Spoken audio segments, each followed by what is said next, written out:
It's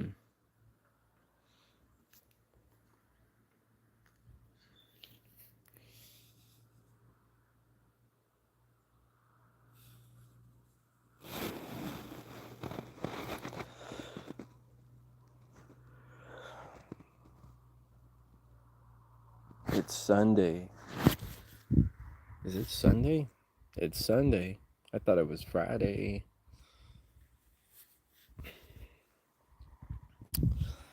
Over here on the patio, yo.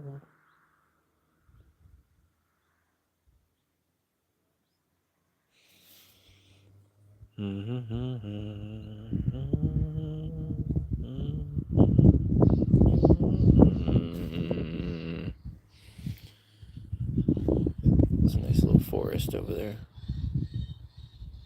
There's some crazy noise coming from that forest.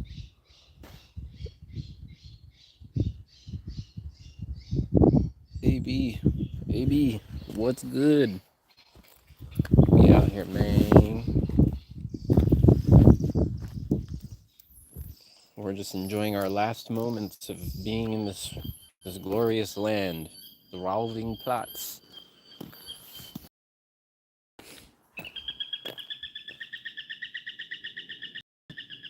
You hear that?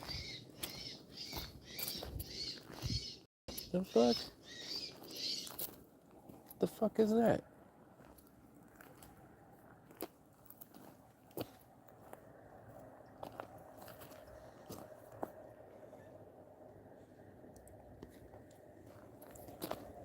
Hear that shit? That sound like 3 different animals having a fucking battle or some shit. Oh, dude, look at this guy. He's got a chicken farm. Look at them chickens. Holy shit.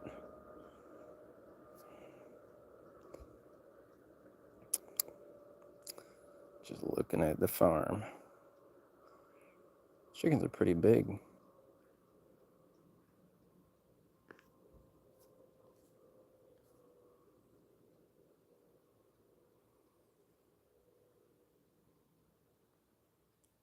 Will he see us?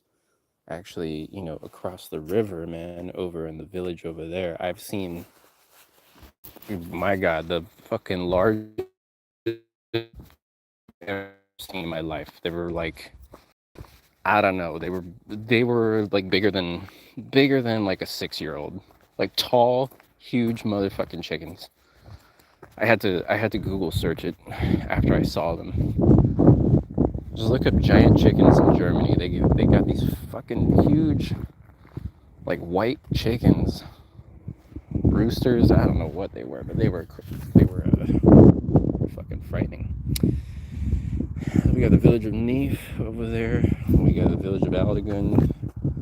This is the rich side of St. Aldegun, the new side. All the new houses were built.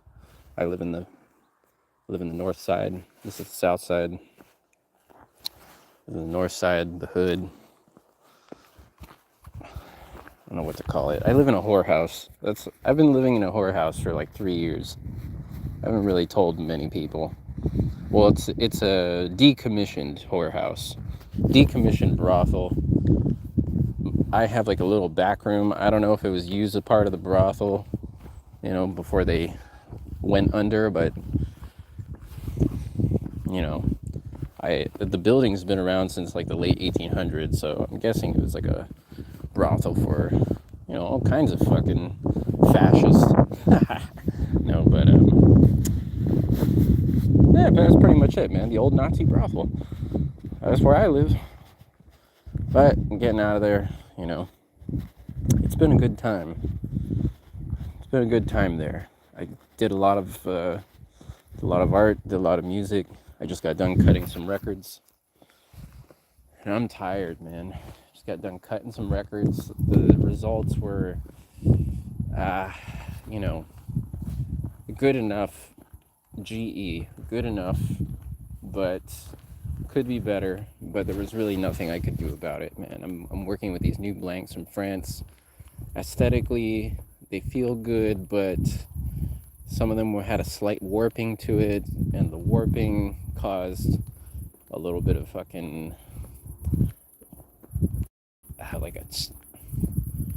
a small static sound, which I'm like, well, there's nothing we could fucking do, so I'm just gonna send this dude the records. Freddie G. What Brecken? We got Freddie G in the house. Everybody say hello. We're over here in the MOSAi, man. Enjoying our last few moments of this glorious summer weather. We just got done cutting 8 records for JJ Whitfield. If you guys don't know JJ, go Google search him. He makes really dope music, and it is an honor to to cut this guy's records, man. JJ, he's got vinyl, and I was in a record store in Japan, and they had his brand new record there. I'm like, what the fuck? They're like, yeah, this is exclusive only in Japan. I'm like, damn, this guy's everywhere. So shout out to JJ. Thank you for the honor of letting me cut your records. Some very limited edition art pieces, whatever, man. Not whatever. I mean, whatever the fuck is going on? What's good with you guys? Freddie, AB, what's cracking? There's 17 other people in here. V Gates, I don't know if they're German, I don't know if they're Indian, I don't know what the fuck they are. French maybe. Bonjour, bonsoir. Hot for day. Tuning in from Guam. Oh shit, there's somebody coming around the corner, dude. This guy better slow the fuck down. These guys like to gun it around the corners. Let's try to keep it moving. Let's see what we got over here. Look at this guy, he's probably staring at me. Or is he staring at his chickens? There's the chickens. Yeah, man, we're just over here gathering our thoughts. I'm supposed to leave in like 2 days, 3 days. Tomorrow I'm gonna go check out some bottling. I gotta pack. I haven't packed anything. I gotta pack all my shit, get it across the world. You guys ever move across the world? I've done it maybe 2 or 3 times. Just moved. The first time I moved across the world, I've done it like 4 times now.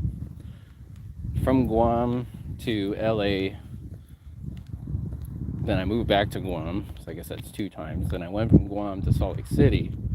That's another time. Then I went from LA to Germany. Now I'm going Germany back to Guam. Where are you going? Go to the fucking the Mutterland, whatever the fuck they call it. Going home. Gonna go to Guam for a little bit and kick it with grandma. Cut some records. I don't know, just build out a studio.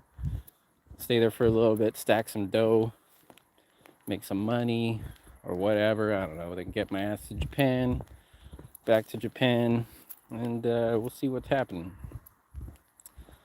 But there's so many places to go. I was invited back to Europe next February. Paris. I was invited to Paris, which is pretty fucking cool for music. After my stint in Brussels, we did what's cracking? We did a show in Brussels, Belgium, with Alex Perry. Shout out to Alex. Big A from the Shelter. That's old dirty bastard, Big A. In the G building, taking all types of medicine.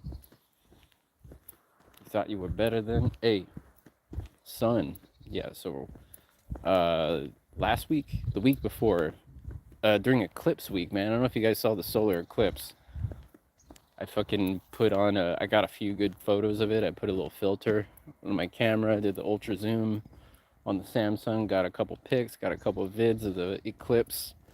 Belgium. Oh man, Belgium was good, but I also, man, I stayed at this Airbnb and I got fucking bed bugs, man. But I can't complain because the guy who runs the Airbnb gave me a bunch of weed. Like, he's like, do you smoke? He's a French guy. He's like, do you smoke? I'm like, yeah. He's like, you smoke weed? I'm like, fuck yeah, I do. Then this guy proceeds to break out a Stunden glass bong, a gravity bong, a cookies themed gravity bong in Brussels, Belgium. And I was like, damn, this is the best Airbnb ever. Then like the next day I get back to my house and I'm just like, dude, why am I so fucking itchy? And I was like, dude, I got bit by something. And I remember he told me, he's like, oh, you okay? Because sometimes travelers, they bring the bugs. And I'm like, okay. Then sure enough, I got fucking attacked by some motherfucker's bed bugs in Brussels, Belgium. The Brussels, Belgium bed bugs, dude. That's their mascot now for me. Go bed bugs. So I've been itching my fucking legs. It was itchy. It was painful. Yeah, you don't want to get fucking attacked by them things, dude. Was the weed good at least? Yeah, the weed was good. I mean, it's better than no weed. He gave me some haze. He gave me some papers. Hey, you know what? Shout out to that dude, Dominique. You know, life has its balance. You know, can't be having fucking 1,000% fun every time. Every time you have fun, you know, there's a little bit of reality check. It's like, oh, you're having a little. That always happens to me, man. It's like, hey, dude, you're having too much fun. We gotta put you in your place real quick. Make you be thankful. We gotta give you something you can't complain about. You know, like I got bit by bed bugs. Yeah, it fucking sucks, but at the same time, I'm like, dude, I'm just thankful that, you know, I'm not like fucked up in some kind of like health crisis or, you know, dying of something. So I'll take it. You know, it's my annual, you know, whatever. Fuck this shit happening, but it's really not that bad. So whatever.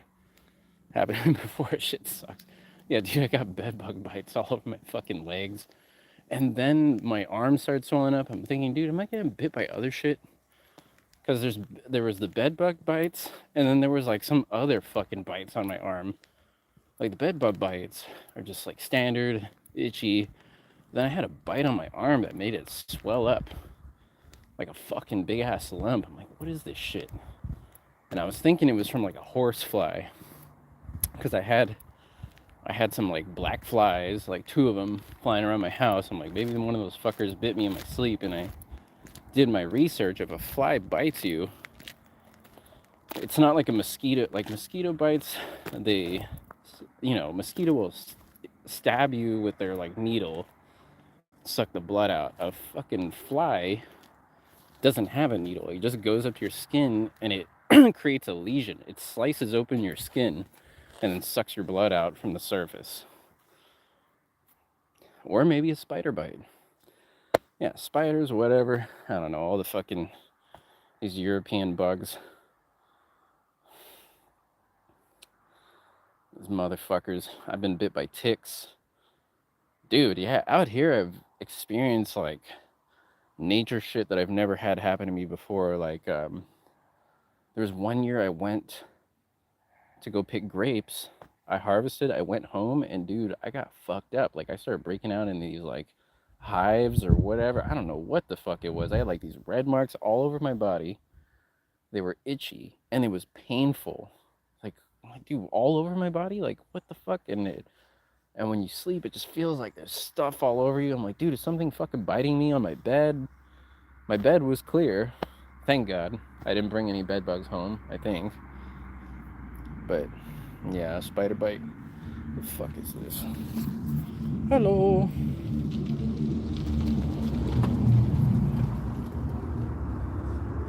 Fucking party. I don't know if you guys ever been bit by a bug before. Out here, okay, let me list. I've been bit by ticks. That was fucking frightening. I've never been bit by ticks before in my life. And I was talking to a friend in Japan where he got bit by ticks and he was just like paranoid about having Lyme disease, about it happening again. I'm like, yeah, that shit was on my mind. Like, dude, I have fucking Lyme disease now. And on top of that, dude, a tick. I had 3 ticks. There was one on my leg, one on my balls, an Aya scrotum, and then another one was I forget where the fuck it was, but I think it was on my arm or something. Might have been on my leg. I think I had two, maybe two. But yeah, man, I'm done getting fucking attacked by bugs out here. Like mosquitoes, one thing, you know.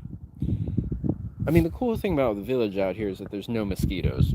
Like when I was staying in Paris, I was always getting fucking eaten alive by mosquitoes, and out here there's no mosquitoes, but then you got other shit. You got the horse fly, the black fly. You got the fucking some kind of mite. I don't know. And you got ticks in the forest. That's why I haven't really been in the forest lately, man. When it's fall time and all the leaves fall, that's where they like to hang out, man. If you walk through a pile of dry, don't walk through a pile of dry leaves in the forest. Any forest, you know. Just do yourself a favor, man, because you're gonna fucking come out of that shit with some kind of. Woo. But out here, I also got my ankle, my Achilles got slashed by a wire. It was a wire leash of a dog, my friend's dog. The dog was just running around, and the leash just like fucking rubbed against my leg and created a nice little mark there. Think about all the scars I got during this chapter of my life since coming out here. I cut off like the tip of my thumb when I first came to Germany. I was using one of these butter knives that like they're so fucking sharp. These super sharp German knives that they use for cutting bread rolls. The Brötchen open, and I went to go cut the bread. It was first thing in the morning. I went to cut this bread, dude, and I just cut the fucking tip of my thumb off. Maybe you can see it. You can see where I. And unfortunately, someone had band-aids, but I was one of my friends who's a is a fucking surgeon slash medical device inventor. He was present, and I told him like, dude, do I need stitches? He's like, no, if it's already too late for stitches. That's my dumbass thinking like I'm gonna ask my surgeon friend to stitch my thumb up,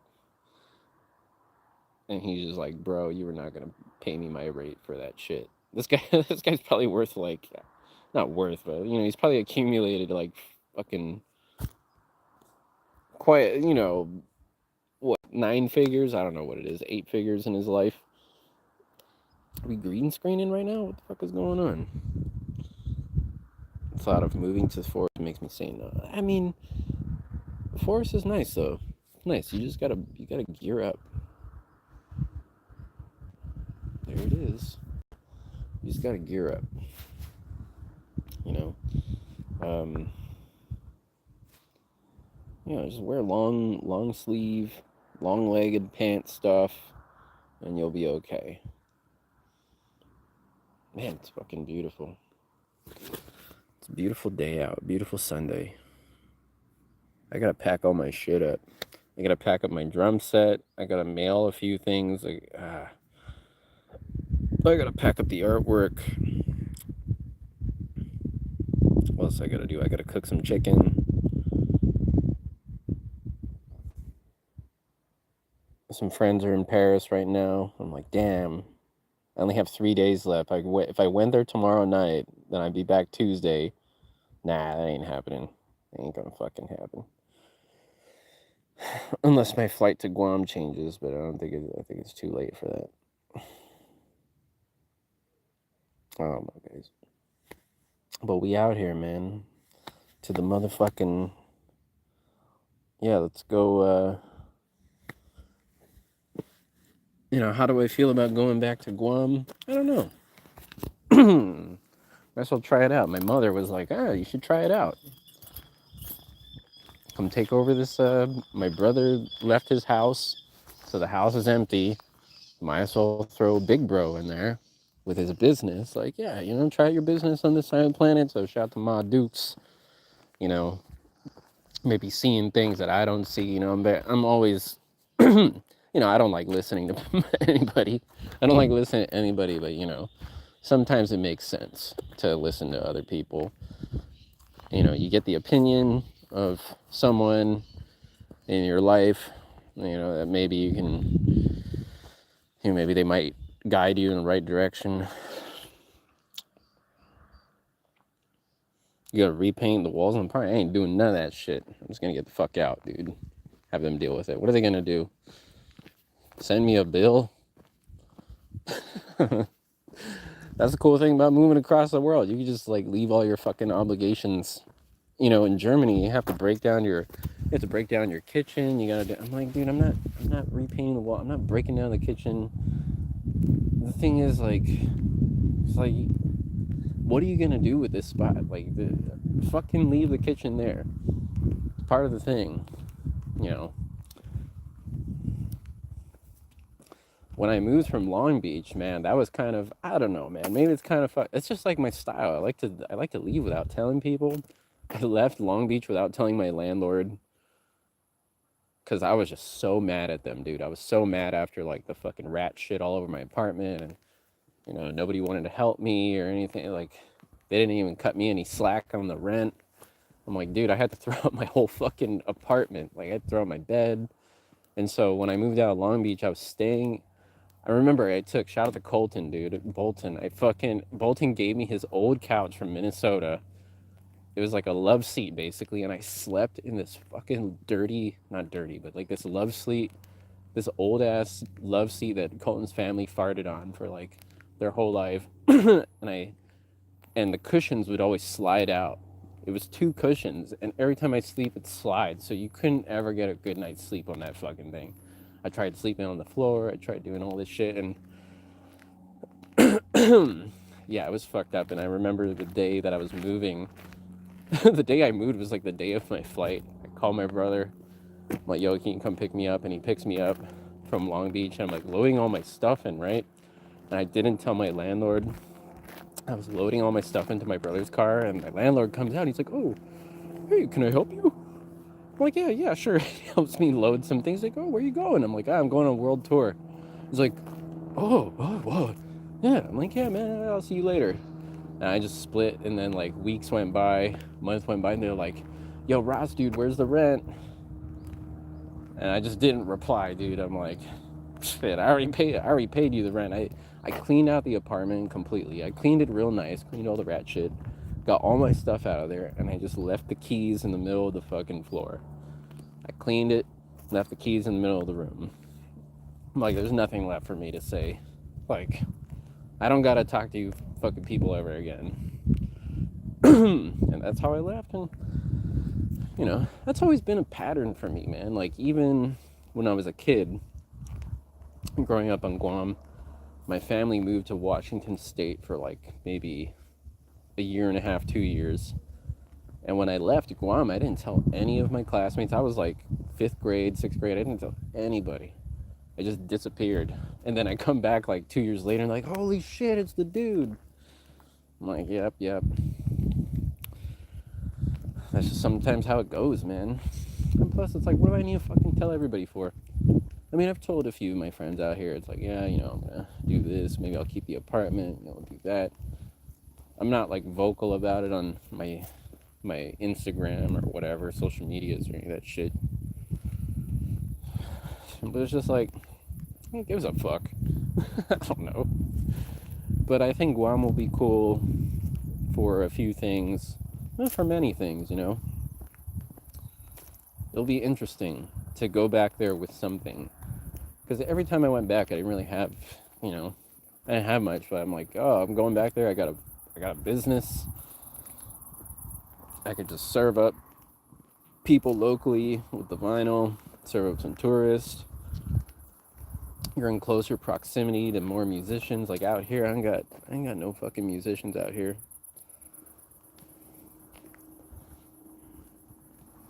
I ain't got much. Like, I ain't much of nothing as far as music out here. Music scene in MOSAi, or like even, I don't know. In general, in Europe, I've had like the least amount of business from Europe. I've had like 3 clients for my business all in Europe, whereas I have a lot more in, New York City and fucking LA and, Portland, Oregon and Guam and, I'm trying to break into that Japanese market. Most importantly, be with family. Yeah, man. I'm fortunate to have both my parents, and I don't talk to my I don't communicate with my dad like remotely, but last time I was there, he's like, "Oh man, it's so nice to have you back." Which, like, that's one thing I'm planning to do. It's like, yeah, I'm gonna go kick it with Tata. Go kick it with Tata, dude. My dad, he likes to build shit. Whatever. Let's build some stuff. Let's build a studio out. Whatever, man. Got to keep the elderly. He's not elderly, but a senior citizen. You got to keep the senior citizens fucking sharp. You know.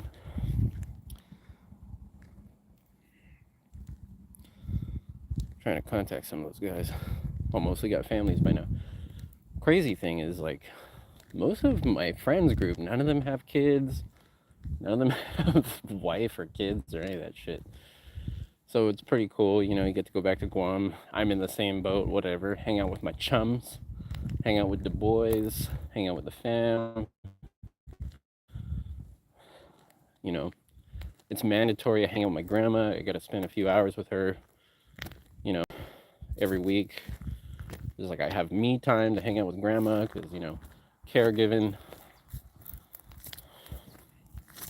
caregiving for the elderly and doing my business and smoking lots of pot and yeah, man. Retiring. I don't know. Retired life? Not quite.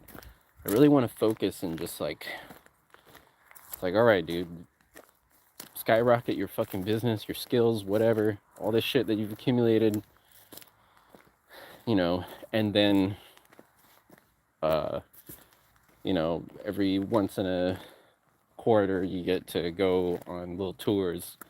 It's like, okay, save some dough, go to Japan, play music around Japan, go to Korea, go to China, go to Hong Kong, whatever, Thailand, do the European tour, do a US tour. Chicago, baby.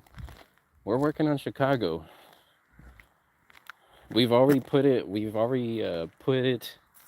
in existence, man. Myself, Jeffro, Chris Rubin, DJ Brown from the motherfucking Jersey, Manteca. We're gonna do something big time in Chicago. I don't know, big time, whatever, man. We're gonna do some fucking G shit. Freddie G, you better be there. You got grandma still. It's my last grandma. It's my only grandma that I've ever known. My other grandma passed before I was born. Yeah, man, and it's also a thing like, this lady took care of me probably more than anybody. Like, my parents were always working, so it's like, where did I have to go when they were working? I had to go to grandma's house. Did I like it? Not so much, but, it had its moments. And then now that I'm older, I'm like, fuck yeah, dude, I'll kick it with grandma.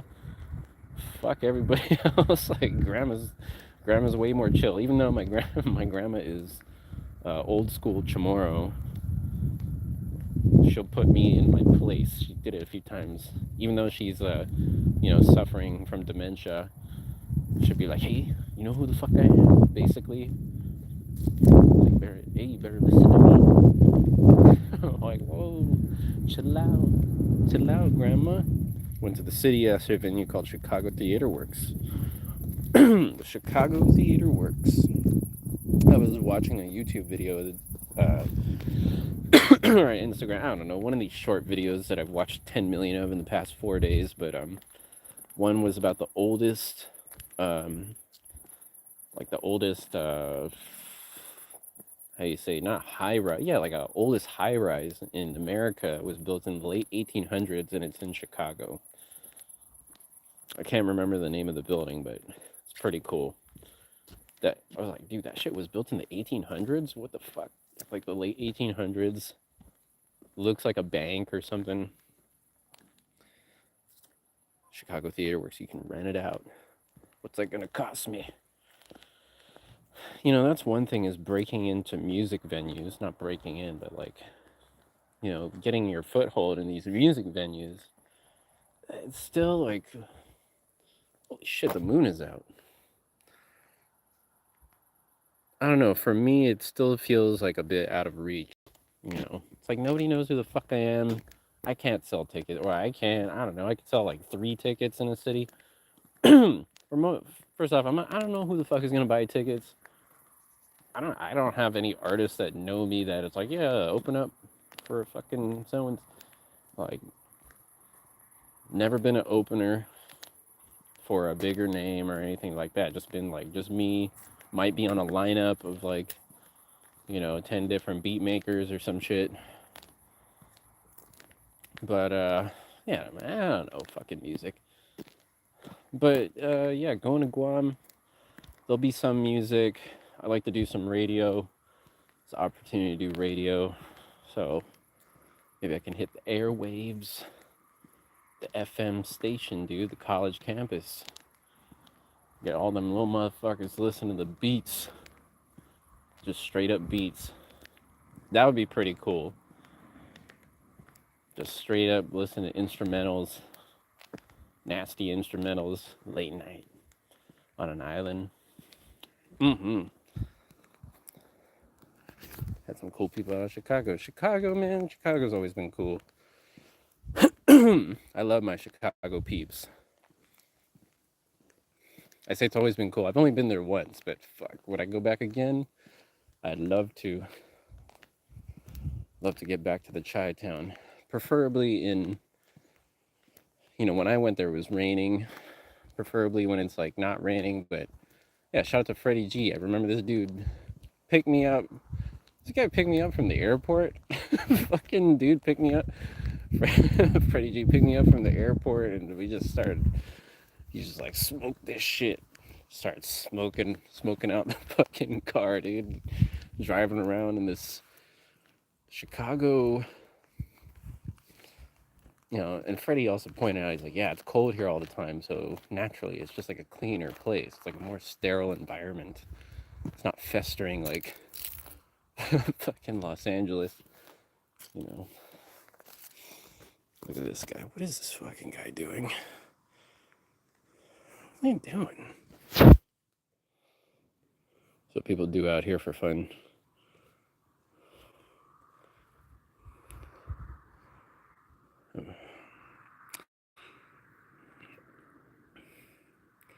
That's some hillbilly shit. Basically, I mean, we're in like the super countryside where this is like the ancestors of the hillbillies right here. For like hillbillies wish they could be like this. It was cold in the winter. It's getting colder right now, man. It's pretty nice. I'm just absorbing it while I can, because where I'm about to go never gets cold. Never gets fucking cold like this. Never have weather like this. But the weather on Guam stays the same every day, basically, unless there's a typhoon coming through or it's raining. It's either raining or it's dry. And it's always the same temperature every fucking day. And the same sunlight. You get 12 hours on, 12 hours off. Out here, you get all the seasons. You get long-ass days in the summer, which I'm not a fan of. I do not like the long summer days. Octopus with Bracken. Just talking about how I don't like long summer days. It's just finally starting to cool down, like the past 2 days. Dude, Octopus, dude, this weather out here been fucked up. They've been fucked up the whole summer, man. Like since I got here in June. Got here June 15. June, July, August. Been out here for 2 months. Huh. Not bad. Perfect now. Yeah, it's pretty great right now. It's really nice. I could go for a nice glass of wine. Hey, I got a beer at home. Long summers. I got a Guinness waiting for me at home. I got no more weed. It's okay. I can manage until fucking Thursday, Friday. I mean, you never know. Somebody might give me weed today. Somebody might give me weed tomorrow.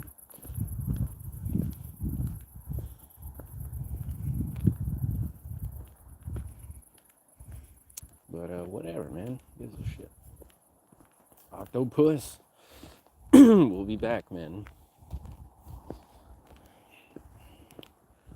We're about to embark on the next journey. Ooh, there's some hawks in the sky. They better lay off, man. Dude, I saw a crazy bird of prey flying outside my window yesterday, hunting little birds. He like fucking just went. I think he got it. There was like a little, kind of like a bluebird type thing flying outside my window, and a hawk comes over, starts chasing it into the tree, goes into the tree, and I think he snatched him. Oh shit.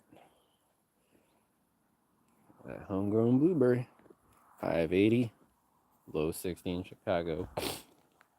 Yeah, man, every time that it's like fucking hotter than Guam, I'm like, what am I doing here? The whole summer was hotter than the fucking hottest place I've ever lived. I'm just like, get me the fuck out of here, please. Put me in some air conditioning. There's no air conditioning in this whole fucking continent. No, I take that back. You know what's funny is that there was no air conditioning in Paris, but there was air conditioning in Burgundy, which is like 3 hours south in the countryside of France. Places had air conditioning, and I was impressed. The Airbnb had air conditioning, had three of them, and the restaurants did too. But big birds gotta eat. Yeah, man, the motherfuckers is eating everything. They eat little birds. I think mostly birds, mice, little fucking, I don't know. You gotta be careful of your cat. If you have a cat, bring that shit inside. Because I don't think those birds discriminate. Should I have a Guinness? Have a Guinness. I've fucking had a Guinness in my fridge for like 3 days now. Haven't had any desire to pop it open.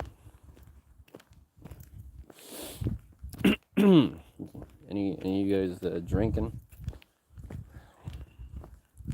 The last time I drank, which is like 4 weeks ago, I got fucking fucked up, dude. Or maybe, 3 weeks ago, 4 weeks ago. It was the Merl Wine Fest. And I got invited to this wine fest. Or no, not even the wine fest. I got invited to like a dinner party. And they just kept pouring me wine, and I was not monitoring my water intake. We weren't eating much, and then the next day, dude, I was so fucking hungover, like ready to die. And it took maybe like from the moment I woke up until the late afternoon to like be over it. And I had such a bad headache, I couldn't do anything. I was like, man, what the fuck happened? Like, I felt like I barely even drank, but I'm so hungover. What is this shit? So I'm guessing it was just strong wine. Rosé. That's one thing, man. Rosé is dangerous. Easy to drink, but it could be pushing like, 12 to 13% alcohol, and you have a couple glasses of that shit, and you're fucking, whew. Keep it light. Enjoying the Raven. Oh shit. I like to hear the motherfucking Raven landed. One of the strains in there is from the boutique farm. Whew. Damn. Dude, Freddie G getting fucking, I don't know, man. I've smoked a lot of weed out here. Germany, France, smoked a lot of hash. Smoked a lot of weed in France too, in Paris. Smoked weed in Ireland. Smoked weed in New York. I've smoked weed in so many places, and like, dude, nothing can really like top that shit for me. Even on Guam, they get really strong weed, but it's just like they're behind on the strains sometimes. So, when you're smoking that real fucking LA shit, that LA OG shit, that insane stuff. Oh my god. I always say the strongest weed I smoked in Germany was when Cypress Hill came by. they and their sound, or their wasn't the sound person, it was like their one of their managers, this lady, she gave me a joint with a funky field tip on it. And I smoked that shit, dude. I was disabled. This is after maybe like 2 years of not smoking anything like that. I smoked that shit and it was so tasty, so powerful, so gas. Correct. Just like correct recipe. And that's basically what it comes down to. PK is no joke extra. Damn, dude. You gotta send me a picture of that shit. Because that's what I heard is like the PK. And like, okay, if I have to say like weed strains that I miss the most smoking in LA, definitely Insane OG, because that's one that like just like destroys you, destroys all ambition. It's like, you thought you were gonna do shit today? Fuck no, this is what you're doing today. And the flow, FLO, nothing. The flow, man. When you smoke flow and it's done correct, holy shit. Get some Insane OG seeds next. I don't know if you can find them. See, that's the thing, is like, when it comes to that cut of OG, so check it out. There's there's many legends in the weed game, myths, whatever, you know. And the Insane OG, formerly known as the Samurai, we used to call it the Samurai, right? Before they changed it to Insane. It was a, you know, when it comes to the lineage of it, it came from Florida. So in the 90s, there was a small group of people that had OG Kush.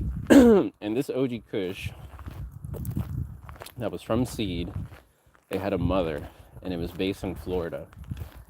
And apparently this weed was just fucking so crazy that you could throw it at a wall and it'll stick to the wall. Like, that's how fucking sticky it is, right? Hydroponics indoors, and there were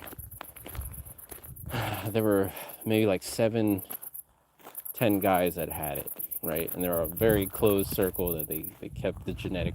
This might have also led the genetic to kind of die out, because it was so well guarded by these growers, because they knew if they let anybody else have it, that person wouldn't have the market, whatever.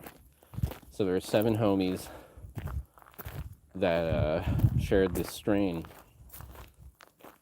and it came out of Florida. Like, one of their homies was in Florida growing, and then it spread. You know, it got passed around, and then eventually, like, some people kept the mother alive for like pretty long time. Then you hear, oh yeah, the mother, whatever, of this dude's mother died. Like, not mom, but like the mother plant. So I think a close alternative would probably be like the Josh D. Is it Josh D? But the thing is, like, the weed game is so fucked up that people just they just call it this, and it's like, it's not even that, dude. Like, you see it everywhere. Like, when I fucking like, if you go to Paris and you just order random weed, they'll put it in a bag that says Gorilla Glue. It's like, this is not even remotely close to Gorilla Glue. This is just fucking some mids that you grow in, some Amsterdam mids. I don't know what the fuck this is. Smoking in Amsterdam was cool. The quality was there, and like, they did have some strains that I didn't really see much anywhere, like pink stuff. They had like pink strains. It's up to Florida. Might need more here sooner than usual. Always open. Raven's always open, dude.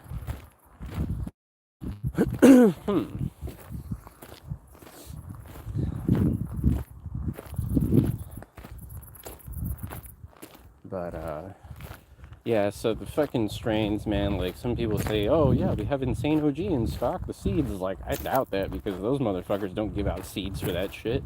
I think Kenji fucking ever gives seeds out to anybody? Fuck no, dude.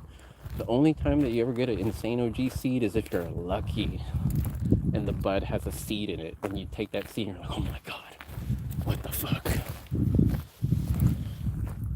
And you take it home and you try and grow. Oh, then you give it to somebody.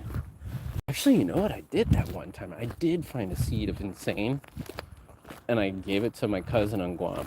But my cousin was like, she tried to keep it going for as long as they could, but husband was like, no, we don't got room for this one. You know, it's just like, it doesn't yield, and that's the whole thing. The Insane OG does not yield. It is not a fucking high yield strain. That's why it's so expensive. It's like, dude, and it requires like the strongest pump of nutrients. That's the thing about the Insane OG, is that they would hit this Insane OG with nutrients, like a nutrient blend, that if you did the same nutrient blend for a different strain, it would kill the other strain. Because this, you know, it's fucking old school. It said it was lost forever. Oh, limestone. Limestone's lost forever. Insane OG. I don't know, man. I mean, the very original one, I think, you know, I remember when Mother Plant died, so it's like, you know, they got a reboot from seed, and every seed is different. So, you know, is what it is. But fortunately, like those guys, they had access to like a bunch of new strains, which is cool. Like the seed junkies, those guys fucking pumping out flavors that are balanced with flavor and potency, and flavors that are just not like anything you've tried before. Oh man, good lord.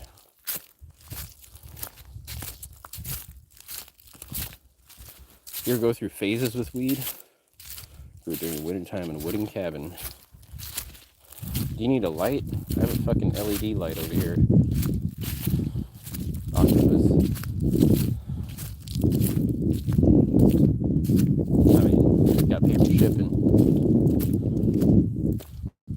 Gotta cover the shipping. But I have a grow light that I never use. Sea junkie in Michigan is fire. Ooh, Michigan. I miss Michigan. I miss Michigan, dude. Michigan. Oh, Michigan. Michigan stories. Okay. I went to Michigan 2 times in my life. The first time was for a woman when I was going through a transitional period, and then you know, made special friends with this lady online, and then I got to go visit. She invited me out to Detroit, gave me the grand tour of Detroit. Didn't really work out, you know, but it was a pretty fucking cool time. She brought me to Detroit Coney. Dude, when you're in Detroit, you gotta eat a Coney. We ate Conies, we watched Terrorizer, we did this and that. You know, wasn't meant to be though. But then the next time I went to Detroit was for the Riesling study, and they said we have to open like 100 bottles of wine before Skinny Pablo plays. So they had you know, we did the Riesling study party, and then they had a counter card of how many bottles are open. And they say Skinny Pablo is not going to play it until this many bottles are open. It was like 100 bottles of wine. So by the time I was on, everybody was just completely fucking Rieslinged out, dude. And I made noise. There was a lot of feedback, a lot of things out of my control. 16, 17 inside. Still grew well. Leaves all black. I like those black leaves. They sell it in the deli section.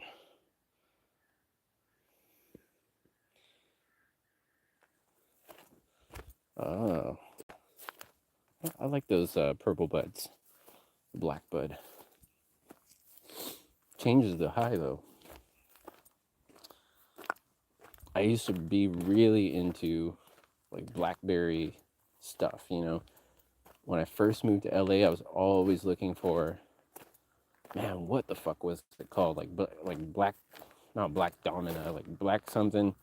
There was always like blackberry strains that were so frosty. They were always purple and they were just so high frost, and they were hybrid, but they weren't like ice cream cake. It wasn't like any of that shit, like any of that new stuff.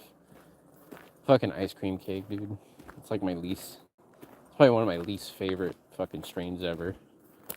Just because ice cream cake was a high yield, like PGR blown out motherfucking weed that every trapper in LA had ice cream cake at one point. Every dealer, distro, whatever, underground weed shop, overground weed shop, people were always asking for it. Hey, get that ice cream cake. Because that's just the shit that sells, dude. That was selling at the time. It was so high trending. I just couldn't fucking stand it. Smoke it maybe every once in a while, but some ice cream, was it ice cream? What did I call it? Fucking ice cream cake? Yeah, fucking ice cream strains. But blackberry stuff, those are cool. Cookies has a blueberry caviar sativa. Oh, dude. There were some, you reminded me of like some blue strains, man. Ooh, Blue Dream. First time I had like real ass Blue Dream, and probably the last time I really had a real ass Blue Dream. Because in LA they don't smoke that shit. They don't smoke Blue Dream much. But up in the Bay Area, Blue Dream was huge. Up in San Francisco, Blue Dream was like the number one. Like how OG Kush is in LA, Blue Dream was in San Francisco. And I remember staying with my friends at their apartment in San Francisco, and across the street, across the window, there was this girl who had a flat, and she used to grow Blue Dream.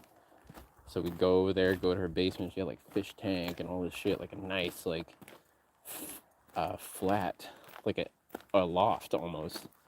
Is it a loft? I don't know, like ground level loft. That yeah, she was growing Blue Dream, and I really like that shit. I like that Blue Dream, but Blue Dream I love it, but I can only smoke so much of it before I get tired of it. It's like, whatever. It's like that with a lot of weed. Here we are. We're in the vines. But man, like authentic Blue Dream from the Bay, it's like getting Riesling from the Moselle, you know? So you go to terroir-driven fucking weed. And the crazy thing is that, you know, they're not growing in soil. Everybody's growing hydro. So, at least that's what I like to smoke. I like to smoke hydro. Occasionally I like to smoke soil-grown stuff, like straight from a friend or something. It's fun. But, you know, when you want to get serious, down to business, you gotta get that fucking wizard shit. That's what Joey says. That motherfucking wizard weed. That shit that killed Kennedy.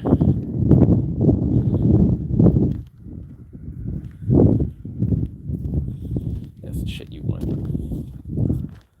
We got the electric fence. This mountain. I'm gonna miss this mountain. Yeah, I don't know, man. Leaving here is weird. Leaving places is weird. Because you have this thing in yourself saying, oh yeah, I'll always come back, you know, whatever. It's easy to come back. And backstory really isn't, man. I said that about LA, like, yeah, I'll be coming back more often. And people ask me, when are you coming back? Like, when are you gonna come visit or whatever? It's like, I don't know, man.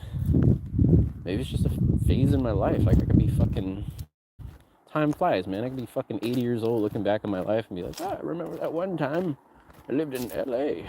Another time I lived in Germany. Or is the connection always there through music, you know? I don't know. My my humble fucking music following. Belgium was cool because I won over a couple people. We did a final giveaway and I saw people smile just to win something in their life. So many people have never won anything.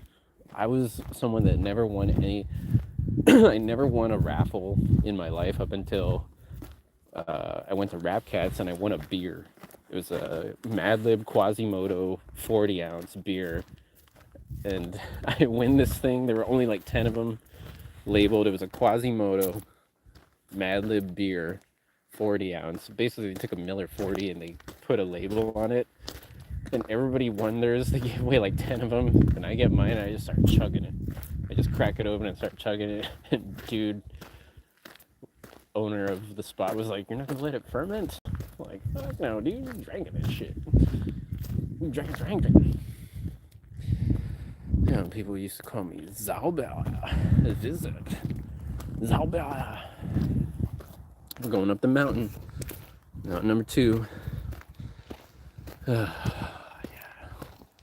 This is one thing I'm gonna miss a lot, is climbing this fucking mountain. But on Guam, going to grandma's house, I have to climb a mountain that's just as fucking big. Like, basically the same thing. Maybe a little bit less incline at some spots. Ooh. But, yeah, man. Woo.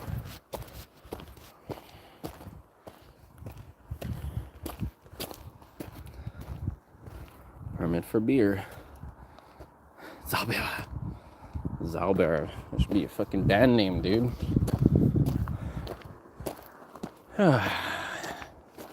You know, I thought I was going to do another Euro tour this year, but I mean, I guess I did. I went to Brussels.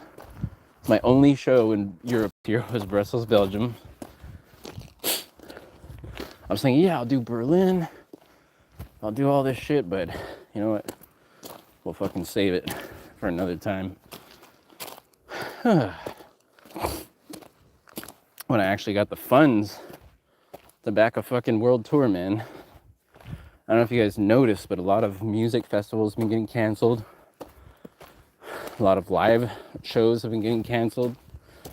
A lot of artists are saying that they can't go on the road because it doesn't make any money. I'm like, fucking, I could have told you that shit fucking 5 years ago. Unless you're like headliner, selling out fucking thousands, you know, if you're an established touring act. But the rest of us, man, whew, don't make any sense to do it. Except you just gotta be delusional. You know, it's like, yeah, you gotta pull money out of your own pocket to travel and play music. It's just how it goes. Until you get some doors open. Whew. But whatever, man.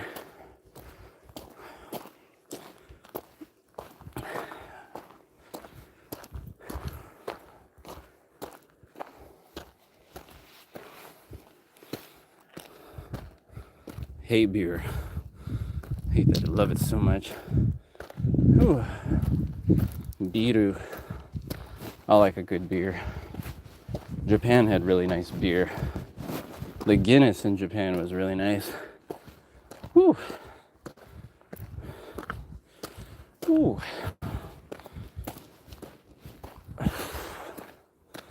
I pretty much just like, when it comes to beer, default is Heineken. That's like default. You can get it anywhere in the world. It'll be like the same for the most part. Like, go to Guam, get Heineken. Is probably my favorite. And then, but the thing is, Guinness is not the same everywhere. Holy shit, the moon is fucking Going bananas today. Whew. Whew. Kick them doors in. Are we doing good? I'm doing good. I'm alive, climbing a mountain.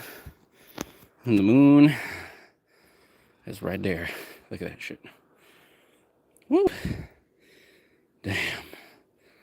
Heineken. I'm trying to think, what other beer did I have? Oh, when I was in Belgium, I had a Belgian beer called a Cop Killer. Koph. Or KOPF, I don't know. Cop Killer. Shout out to Ice-T, man. He just dropped Criminal Migraine. Whew. You can buy it now on icet.com. I didn't buy it because I got expenses. If I had fucking extra money lying around, I'd definitely buy Ice-T's new album. I'm in the middle of relocating and shit. Every dollar counts. You know, you want a comfortable landing pad. There's no comfortable landing pad. Whew. Expecting some change. It's been a crazy 3 years, man. 3 years of doing this shit. This European life.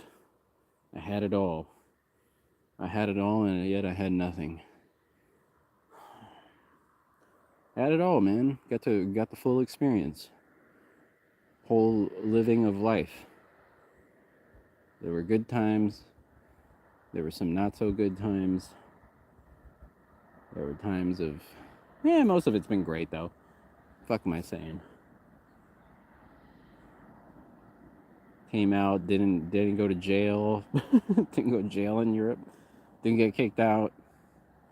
Didn't overstay, my visa and none of that shit. I'm loving this moon. Yeah, Europe, France. Yeah, I got to taste a lot of good wines. Got to meet a lot of winemakers. Got to play music all up and down this motherfucker, this river. Although they didn't invite me to play the wine fest that happened this weekend. It's fine though, been there, done that shit. That's what kind of bothers me. Is like, yeah, we do this thing once a year, and then they have the same ass lineup.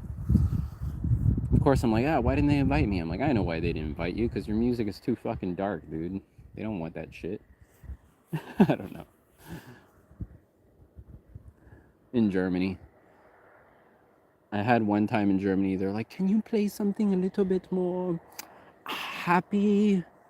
I'm like, what the fuck, dude? Do you see where we're at? This is St. Aldegon. This is the fucking...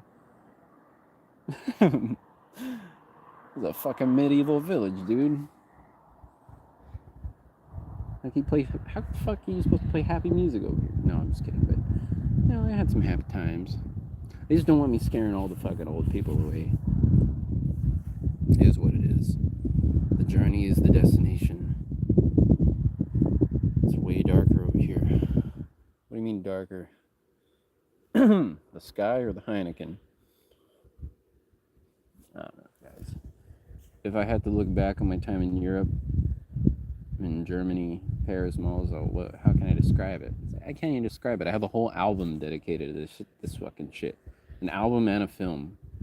I made a lot of music out here. Cut a bit of records. Collaborated. This year has been pretty cool too, man. Like being in Japan for damn near 6 months. I got a few collaborations done. We dropped an album with Gary Davis. Go look it up. Uncle Miles Brew. I'm playing the drums. I got my first drumming credit this year as a drummer, which is like fucking a dream come true, man. Like, I know making beats is fun and all that shit. I like playing my beats on records, but fuck, there is an aspect of music that I could just do all fucking day, which I wish I could get paid Travis Barker money for, is be playing the drums. That would just be so fucking cool. Being a drummer with a house. I like to be a drummer that has a house from the drums, What the fuck you need a house for? But the thing about drums is that it's also impractical to like travel with. Of course, you have rent drums where you go, whatever. Yeah, I'd like to be more of a drummer, world touring drummer, like Ginger Baker. Ginger Baker from the Cream. Cash rules everything around me. There's a lot of controversy around Wu-Tang right now. Raekwon was spotted at the fucking headquarters of that fucking one company that's in charge of all the authoritarian shit. Nautilus? No. What's it called? Nautilus is like a fucking gym equipment company. Palantir, dude. I can't even talk about that shit on here. They're gonna flag me, but Raekwon was seen. He got a shout out from the owner of Palantir. Like, look, Raekwon came to visit us, and all the fucking all these people in the comments are like, Wu-Tang Clan is it's like, first off, it's just Raekwon, you motherfuckers. Like, you can't bunch the whole fucking Wu-Tang Clan in there. It's Raekwon. Who gives a fuck? I don't know, man.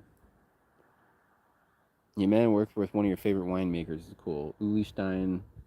Got to meet him, work with him. I got to do a wine collab with one of my homies. There's still more. There's still some stuff left, but shout out to Uli, man. Uli over there.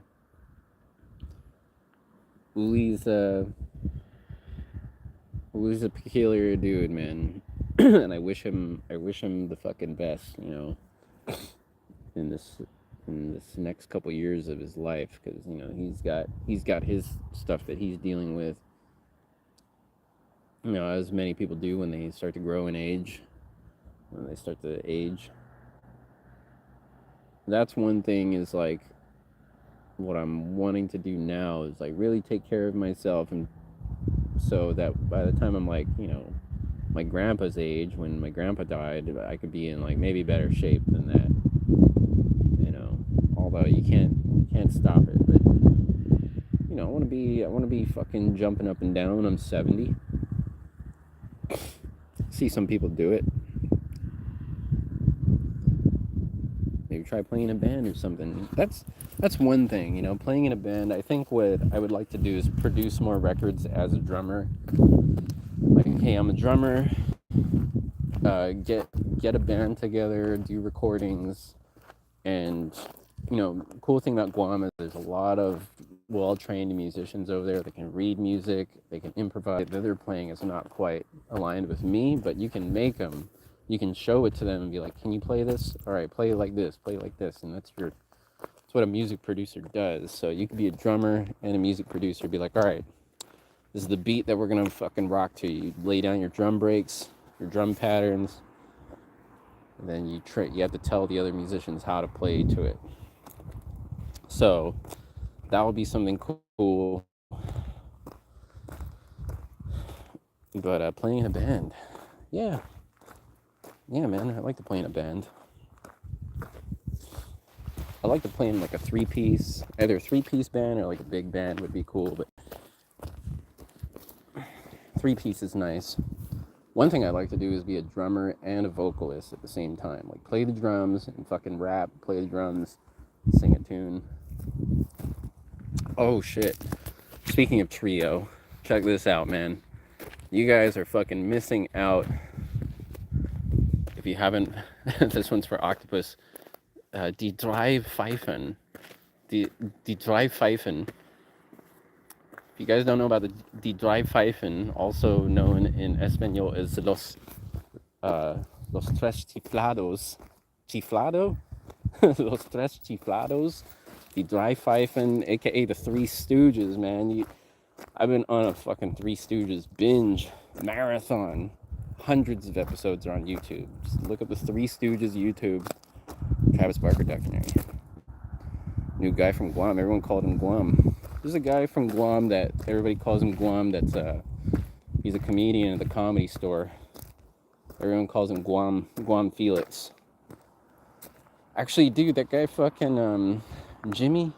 Is it Jim? There's this fucking super famous comedian that talks about this dude Guam, who I know. Says like, you know how like fucking hood you are when they put your where you're from in your name. This guy's name is Guam Felix. And this guy won, he won like a lottery. He won like $50,000 and spent it all in like 2 weeks or some shit. This is like fucking dumb. But that's pretty funny. I don't know. Travis Barker documentary. Travis B. Travis Billy Barker. Travis Barker, man. I remember, Travis Barker comes to mind because I remember when I was in LA and I was talking about, like, man, I love to be a fucking, like, a millionaire off the drums. And then, like, one guy told me, some, like, trapper dude's like, ain't nobody fucking ever a millionaire off of playing the drums. And at the time, I was, like, so discouraged. I was like, yeah, I guess he's right. But then I'm like, wait a minute. You stupid motherfucker. Travis Barker? Phil Collins? Who else? I guess that's it. Fucking Phil Collins, dude. That guy shit's fucking money. No, but that guy's worth like way more than $1 million. Guam Johnny Boy. That's what my grandma calls me. My grandma will call me boy. Dude, I'm fucking like 35 years old, grandma. Hey boy, go get me a paper towel. It's like, dude, I can't get mad. I just think it's funny. Just call me boy. I'm like, I got a beard and shit. I don't know. I got a fucking half-ass mustache. Whatever, I guess that keeps you young, right? When your grandma calls you boy. Hey boy, go to the fucking store and get me a Teresa's Espanol. All right, grandma. Yeah, that'll be fun. That'll be fun being, spending a chapter back on the island. The thing is, man, I've always had this thing in my mind is like leaving Guam was never like a permanent leave. Like I already said, it's like, yeah, I'd definitely like to fucking die over there. Certainly better than other places, And Guam's cool because you can make an impact in the community just based on like how small it is. It's easier to make an impact. It's also easier to become a monopoly in like whatever business you choose to go into. It's easy to be the guy known for this one thing. Like if you're known as the pot dealer, everybody's gonna know. So that's one thing. Like you get your reputation. The word moves fast on the island, right? Your reputation. So people generally are their best behavior and shit. Trying to contribute. That's what I call my son. Boy, hey boy. There's boy. Is it B-O-I or B-O-Y? Then there's boy. That's fucking Jamaican. Hey boy. Boy, what you say to them? What you do them? Hey boy. She make me oxtail and rice and pea. Smells like Christmas, dude. Ah, damn. Hey boy. It's funny. I was always known as Johnny Boy, like to my family. Hey Johnny Boy, like my uncles would always call me that. Johnny Boy. Pick out the trash. The trash, dude. Hey.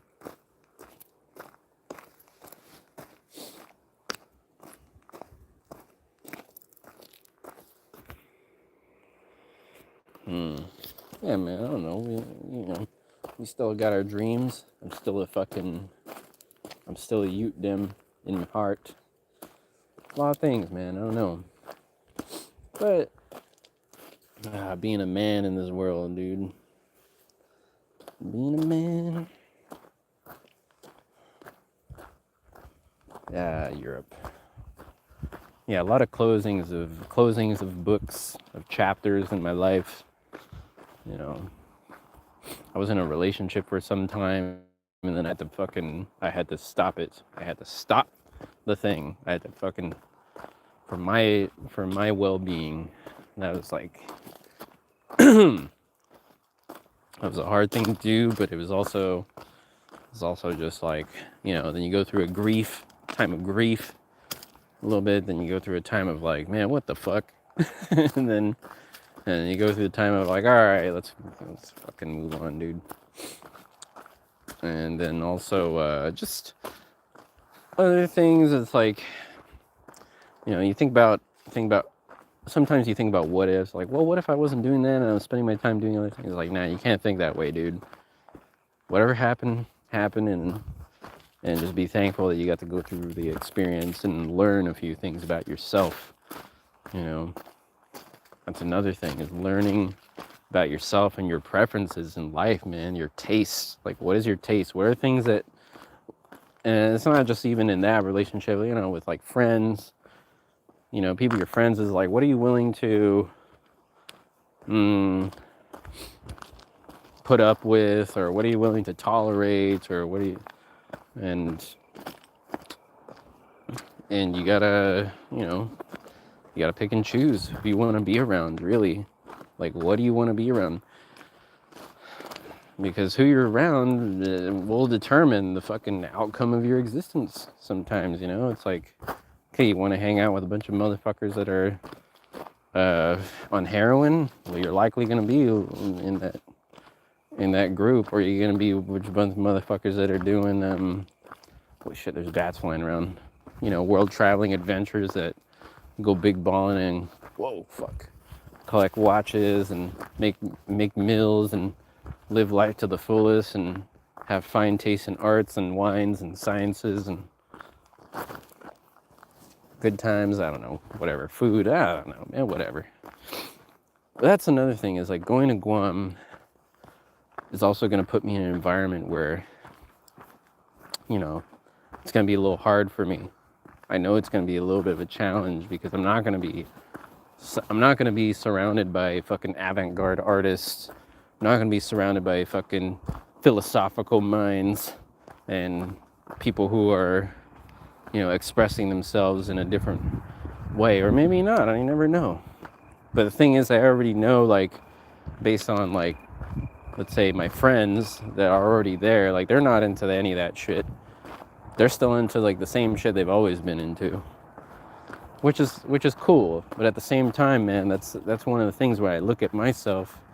I've had some friends look at me, it's like, oh yeah, you fucking, like, you changed or whatever, like, yeah, you don't listen to music anymore or something. Like, dude, this is in fucking high school. Like, you grow out of that shit. You fucking grow. That's what happens when you evolve as a human. You continuously evolve. Like, I'm not listening to the same music now that I was when I was like fucking 17 or 18 or 9, or even like last year. I'm listening to different shit all the time, rocking something new rhythms, new fucking whatever, just into different shit. And some people can't accept that, or some people will treat you the same. That's one of the things, like, people will treat you the same as they last remembered you. It's like, nah, I don't do that shit anymore. So I'm like, I guess it's best just to stay the fuck away from everybody, because it's like, dude, I'm not even the same person anymore. In ways, I am the same in certain ways, but like, what I'm into and what I enjoy in life is completely different than what I used to be. And the thing is, like, that's the thing about some people that stay in one spot, is that they don't give themselves a chance to change, really. When you change your environment, you have to adapt to that environment, and then you change. And then you think a different way. Many people just let life happen to them. Yeah, man, and I mean, I know people that are doing things and this and that, but like, going back to Guam is like, who can I look up to? That's the thing. It's like, who here can I look up to? And there's only like, maybe like one or two people that I can admire what they're doing. Maybe 2-3 people, then everybody else is kind of like, same old shit, Or maybe I'm supposed to be the guy to come in and fucking change everything, change it up, introduce these islanders to something new that I like, that I'm passionate about. For example, German wine. Nobody's drinking German wine on the island. I can bring that to them. Life is crazy. One does evolve. The thing is, man, like, some people see that they're like, oh yeah, he's behind or something, and like, yeah, I'm not a fucking millionaire, and I'm not like whatever. I don't own a house or any of that shit. I'm not like this and that, but I've evolved in other ways. Involved in, man, my skills, my craft. There's a lot of things, man, that add up when I look at it. It's like, you know what, dude, don't ever beat yourself up because you did some shit that I don't really know too many other people that do the same thing. Especially on Guam. I don't know anybody that's making beats that fucking played all over the United States and hosted crazy wine parties and played in Europe, played in Japan. Relentless. It was pretty relentless in Japan this year.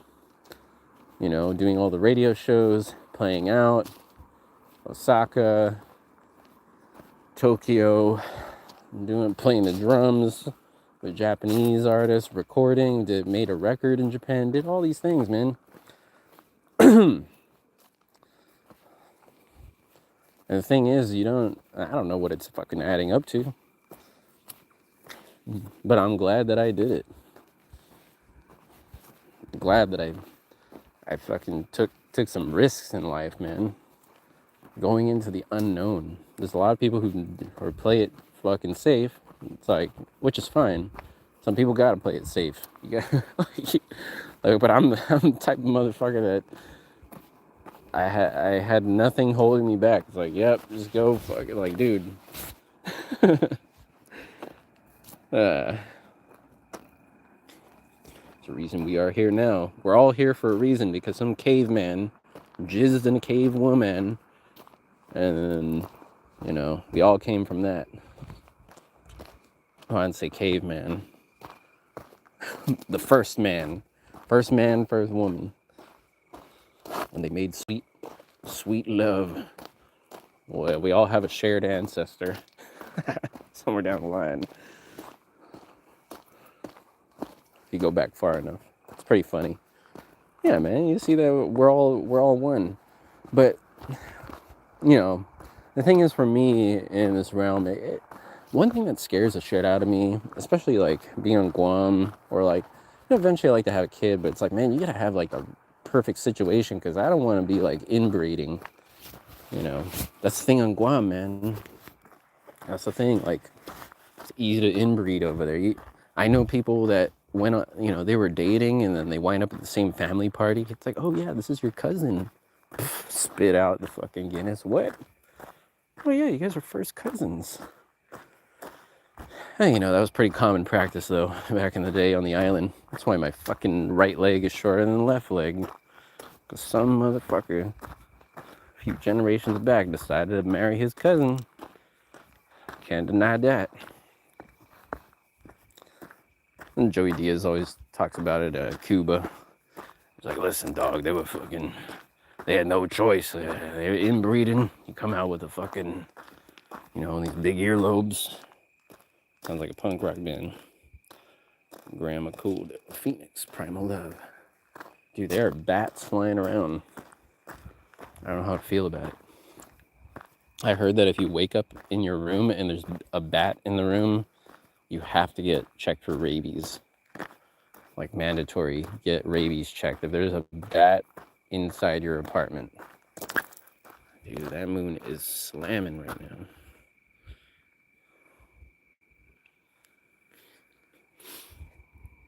Primal Love, punk rock band. There's a lot of punk rock band names.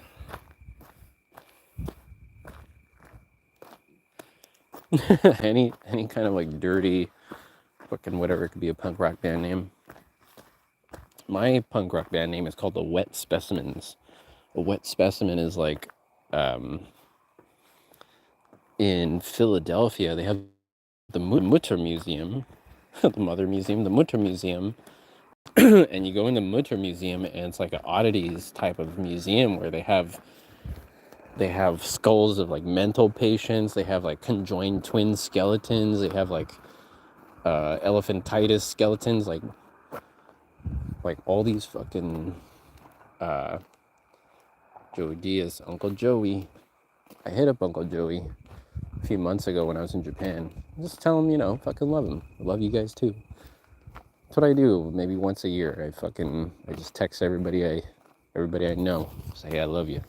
And Uncle Joey is such a bad motherfucker. He's like, love you too, Ross, dude. Love you too, bud. I always hit up fucking Joey Lee, dude. Not always, but I hit him up annually, as well as like, just whoever. And then sometimes people reach out to you. I gotta shout out DJ Muggs. Holy shit, dude, there's bats in the vineyard. I gotta shout out DJ Muggs. He hit me up the other day. Just to shout me out. It's pretty cool.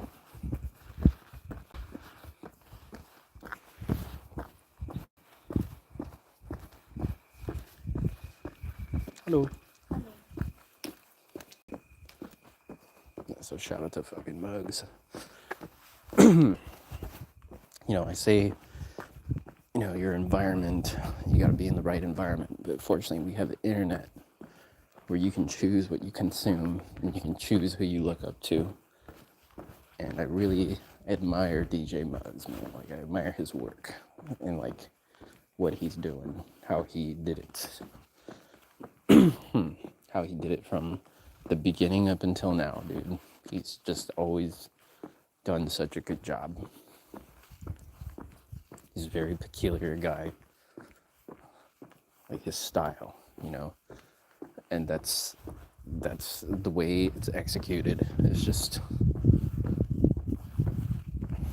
like, damn, dude, fucking just doing it. Like that's the fucking dude you look up to.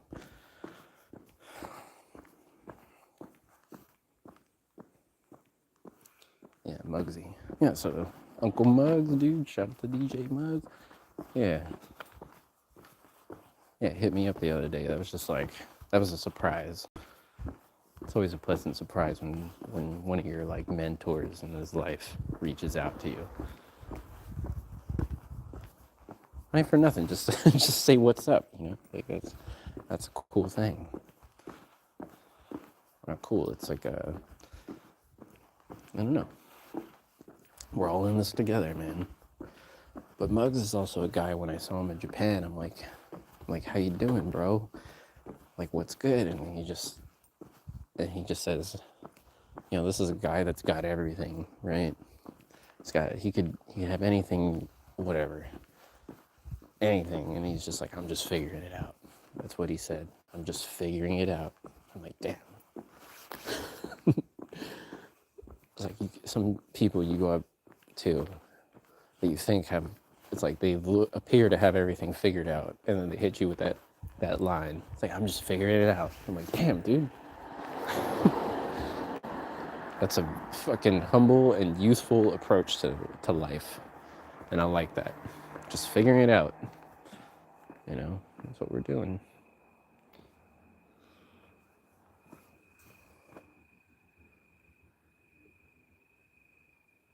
In Jenna, it was interesting. Oh my god. Oh yeah, speaking of DJ Muggs, go watch the interview with Questlove. Questlove interviews DJ Muggs about some shit, and it was a pretty good one.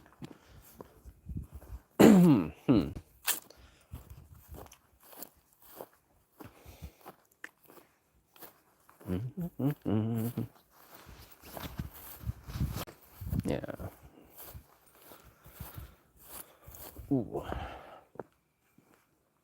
And Muggs is also a guy that'll give you advice, man. Like if you ask him something, he might guide you in the right direction.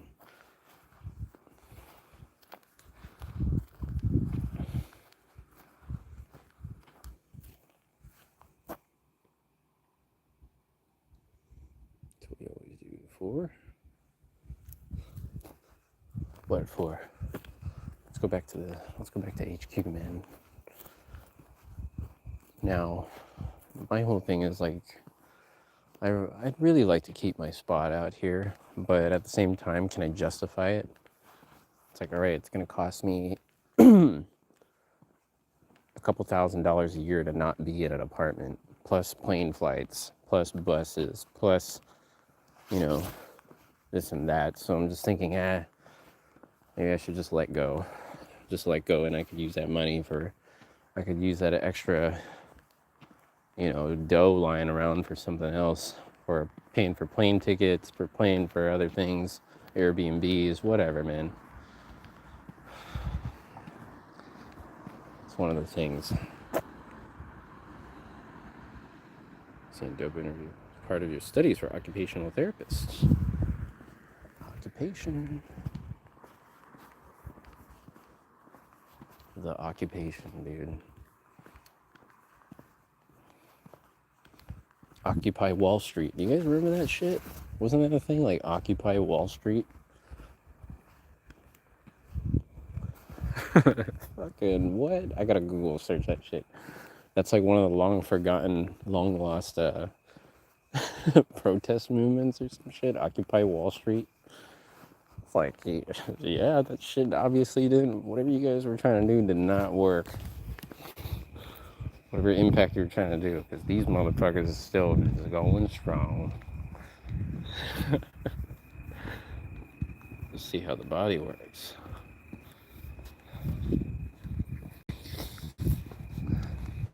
A cadaver. That'll be you one day. Are you donating your body to science? My mom made me sign up for that. You better be an organ donor. I'm like, what the fuck? I don't want people taking my shit.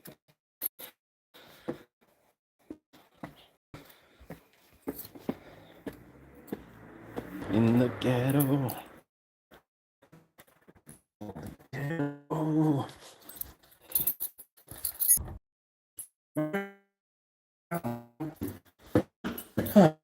Ghetto. The ghetto of Germany. Alright, let's crack open a beer. It's Sunday night. It's motherfucking Monday night, dude. Untie the boots. Oh, we're gonna make some chicken. You guys want some chicken? Some chicken and rice. I got some chicken from France. I was looking like, what's gonna be my last meal in this fucking place that I'm gonna cook? I'm like, you know what? Make some fucking chicken.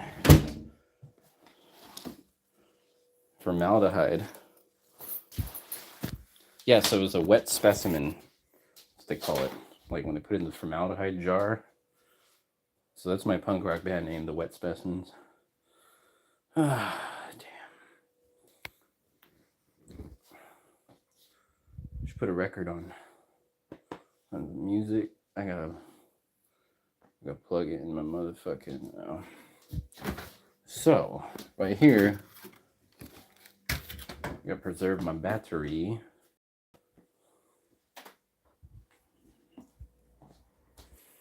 Marinated.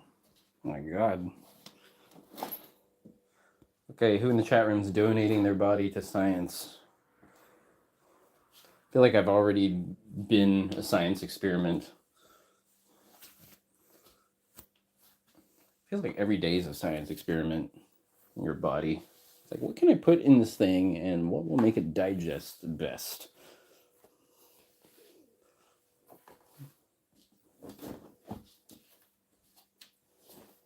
To eat, not to eat this, to eat that. Where the fuck is my phone stand?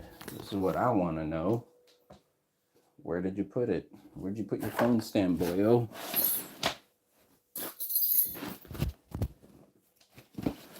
Wo ist es? Wo ist meine Phone standen?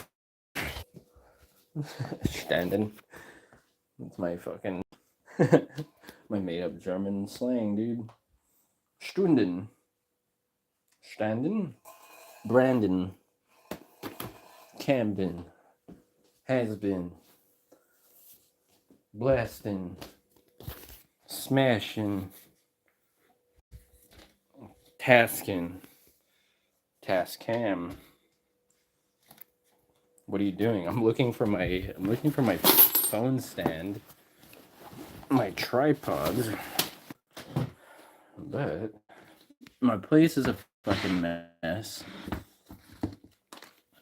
because I don't have.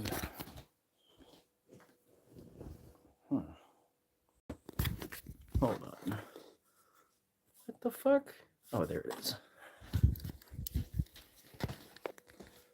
Got my phone stand.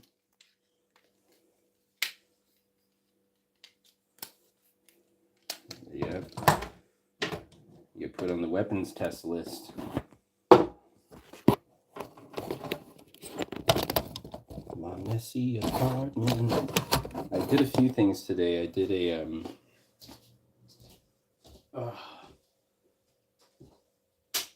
I don't know, man. Cutting records is a fucking pain in the ass. It's not a pain in the ass, but you have to be so precise and you have to make so many adjustments just to get a good cut. And like, you know, I got a new diamond, so running the new diamond, I was running into issues today that I was thinking like, I was like, well, fuck. Is this because of my new diamond? Did I install it wrong? Did I install it off angle? Is it off axis? Is it at the right, like, what's wrong? Like, why is my cuts coming out in a certain way? Is it new blanks that I'm using? You know, why am I getting a noise? I'm like, yep, it has something to do with the new blank. Like, I had warped blanks. Smell this fucking chicken. Warped blanks, but, you know, we did what we could today. hoping the client likes it, man. Always I gotta replace that shit, which I'm not afraid to do. But I'm gonna be very far, and he's in Europe, you know. All right, so we got here some fucking chicken. Let's see how it smells. Always smell your fucking chicken first. Smells bloody. Did they debone it? Oh, fuck yeah, dude. It's got no bones in it? Damn. Fucking living luxury right now, dude. So what we're gonna do is we're gonna take this chicken, we're gonna throw it right on the fucking pan. Two legs. I'm not drying them because I don't want the moisture to fucking get all released. So we got our 2 chicken legs. Beautiful chicken. Red meat too. It's like a red meated chicken. Okay, let me show you guys what we're doing. So we're firing up this fucking chicken right here. And we're just doing it simple, man. Simple today because I'm lazy. We're doing, oh fuck, I should have salted it first. Salt, pepper, but you can salt it. Salt it. Whatever, not too much. And what we're gonna do, whoa, the chicken's alive. Salt, pepper, whatever. You just fucking, we can put some chili flocking on there. Why not? Spice it up a little bit. Why the fuck not? What else can we put on there?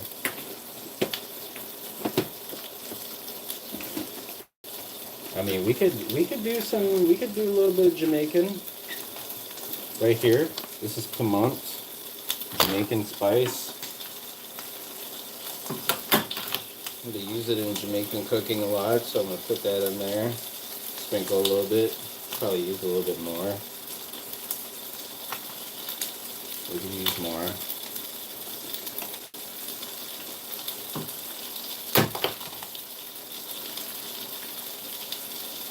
And what you want to do is just, we're going to sear the chicken until the skin starts to get fucking,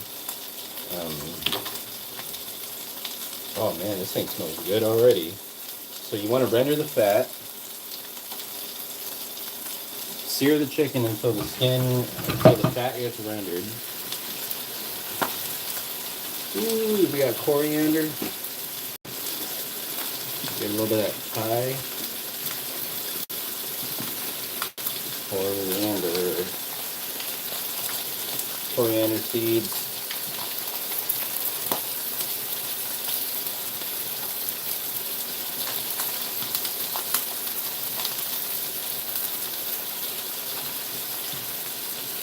And that's it, man. That's it. We're fucking seasoned. Seasoned, sneezing.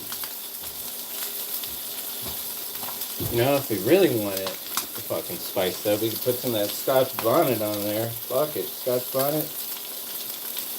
Why not? That's not.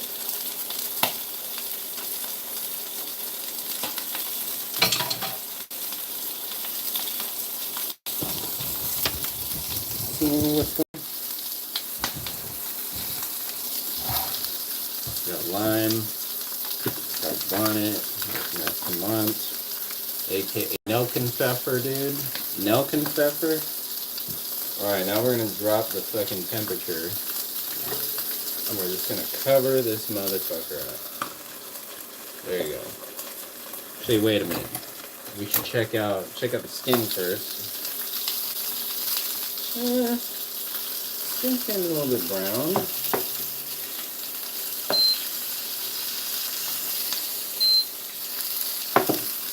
We could crank it up to, you know, I like to reverse sear it actually. From my experience, a lot of the chicken that I use, fucking, we see boneless chicken in stores over here. What you making? We're making, just making, we put this on time for 22 minutes. We're making chicken. So basically what you do is you cook the chicken in its own steam, in its own moisture.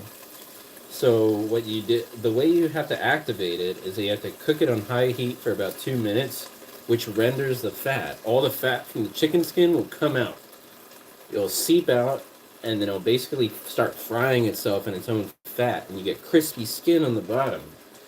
So basically you brown the skin on the bottom, get all the fat to secrete out, and then you drop it to a lower temperature. You put on the lowest temperature, like on a 1, for about 20-25 minutes, and the chicken will be steaming.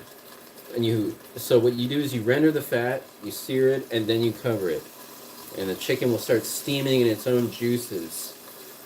And the steam will cook the chicken over a course of like 20-25 minutes. So you have to cover the chicken proper. And then after 25 minutes, you'll get you get a nice cooked chicken. So we got there for 20 minutes. I think this is a good time to drink some water and then a Guinness.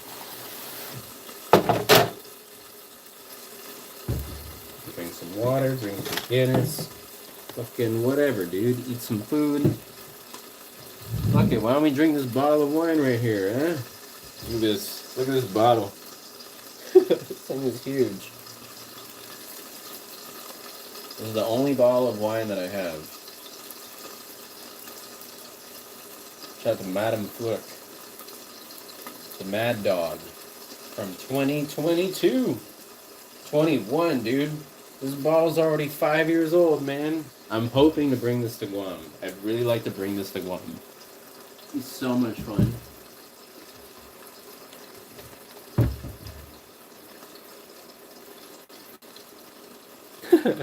Giant bottle. Yeah, right? It's fucking huge. I still got some rice left over, so maybe I could fry it a little bit. Damn, dude, I've had these onions sitting on top of my fridge for forever. They're all dried out now. That's what I like about green onions, though, is that you could just keep peeling off the layers, and it still kind of be. It takes a lot to fucking destroy your green onions, you know. But like they're still green. I mean, you can just peel off the outer edges, peel off the ends, still use it. I don't know, man. I've been holding these for a while, and they're still good, but I just don't know what to fucking do with them. I kind of just, I was making dishes with green onions and I just stopped. I was like, I don't fucking want to eat that again. Whatever I was, like a sauteed veggie. Well, what I was doing was I was pairing the onion with broccolini. Is this steaming? Yeah, it's steaming. I should crank it up just a little bit more.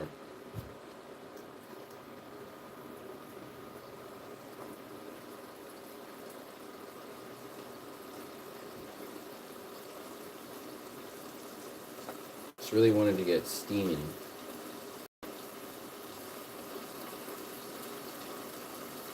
Okay, well, we'll put it down. This is like my fucking technique. I do it every single time. You just drop it to the one, and then you're good. Who wants a Guinness? Treat yourself. Guinness time? Fuck it. Let's do it.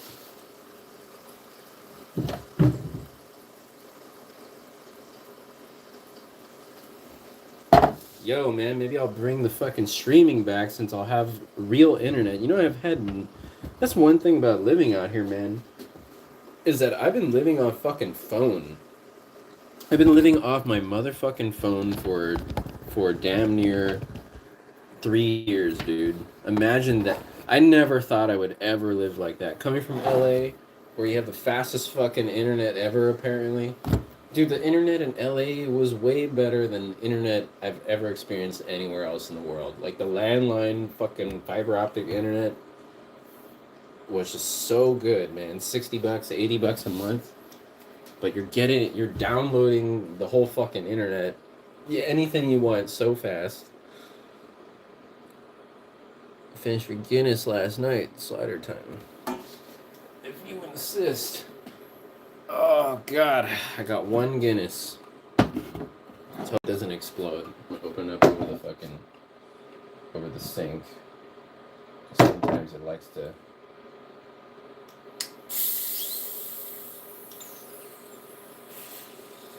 Oh, yeah. This one's exploding.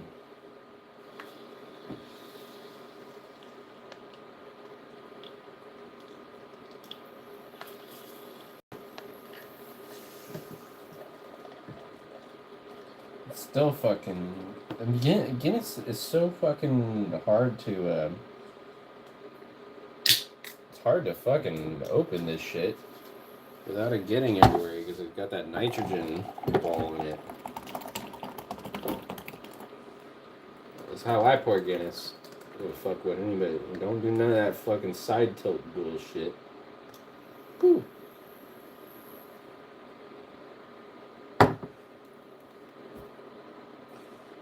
Oh, he drinking again. He getting drinking.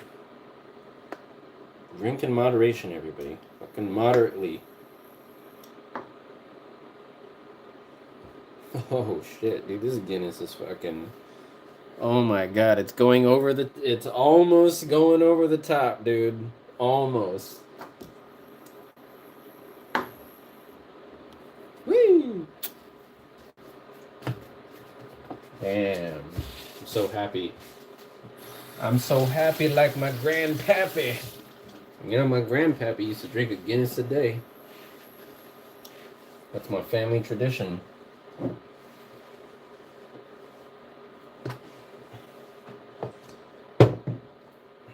I can't afford a Guinness a day like my grandpa, though.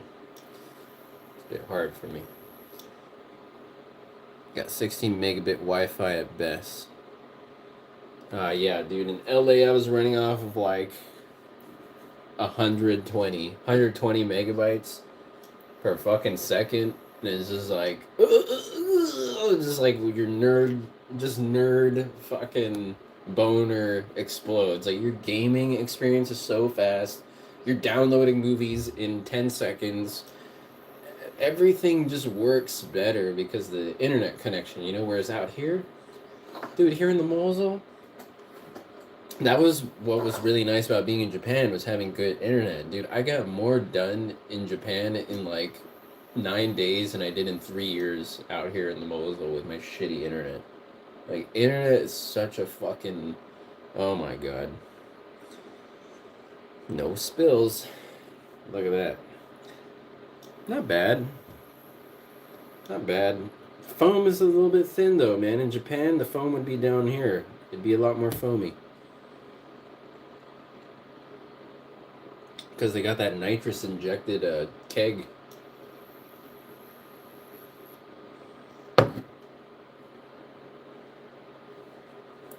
Germany's an internet desert.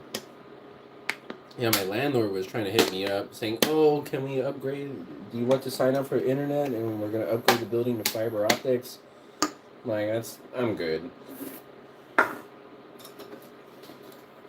I don't know what to expect from that shit. Okay. I'm gonna do some dishes.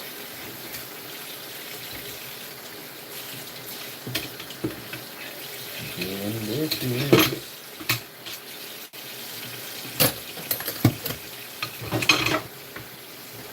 No soap, only hot as fuck water, dude. That's how I wash my dishes. Hot as fuck water. I don't do Dawn soap. I don't do none of that fucking industrial soap shit. You know, when I'm talking about experimenting, experimenting with my life, like using no soap on my fucking dishes, just using the hottest fucking water. Using the hottest water possible, which is basically like melt your skin off, scalding water.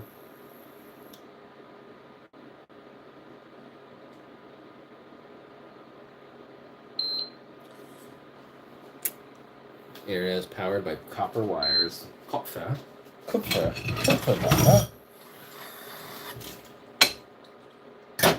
My internet is powered by fucking... I use an eSIM, dude. When I first moved out here, I was trying to figure out so bad how to get, like... How to do data... use my phone as, like, an internet modem for my computer, and it caps you at 1 gigabyte. Once you make 1 gigabyte worth of fucking data transacted, it cuts you off. I'm like, dude, this is garbage. 1 gigabyte, then I have to, like, per day. So I was like, what do I do? The phone is unlimited data, but for you to do the Wi-Fi hotspot, they only give you 1 gig. I'm like, what kind of bullshit is that, dude?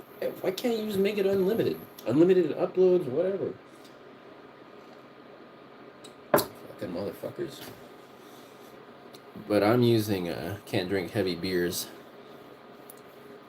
And Guinness isn't heavy. 4.2% alcohol. Pretty well balanced. 4.2%. I guess heavy in the texture is what he means. I don't know. I like the thick textured beer. The stout. That's pretty much what it is, man. It's like Guinness stout texture is for me unparalleled. Like, I don't like beers with carbonate, like that fizzy carbonation type stuff, like lagers. I mean, I don't mind it. IPAs are kind of like, Not an IPA guy. Like hard beers, some Radler.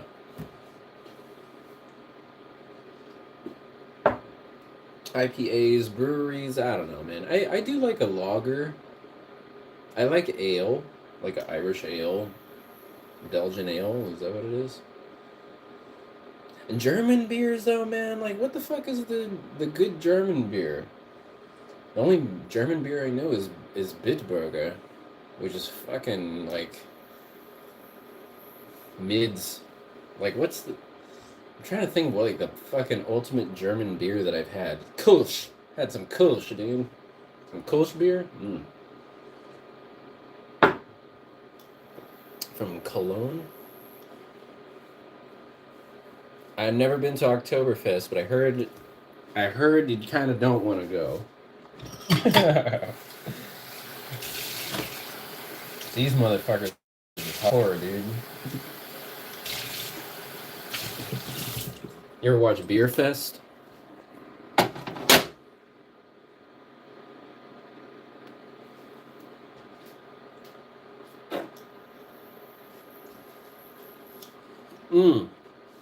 Speaking of Beer Fest, Radler is beer with lemonade. Oh, okay. You know what? What the fuck is that beer that they do with cola, dude? They do a beer with cola in it. I tried that with my neighbor one time. He's like, you take the beer and they mix it with like Coca-Cola or some shit. Pretty, pretty far out there.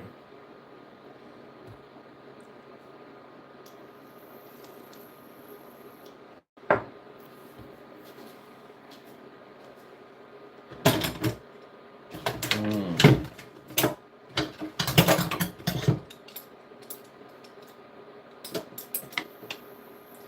Motherfuckers. Over here doing my dishes. Live on stream. What is it gonna bring to me?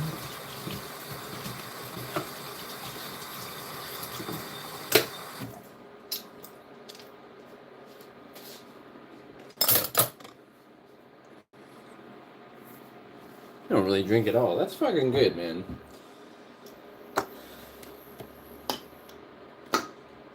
This is my first beer, and I'm having a relapse right now. Just kidding, I never quit, but you know, this is my first beer in about 2 weeks. Good lord. I don't even know why I got this Guinness. I was just like, it's gonna come in handy one of these days, and I think today is a good one. I had a nice nice day.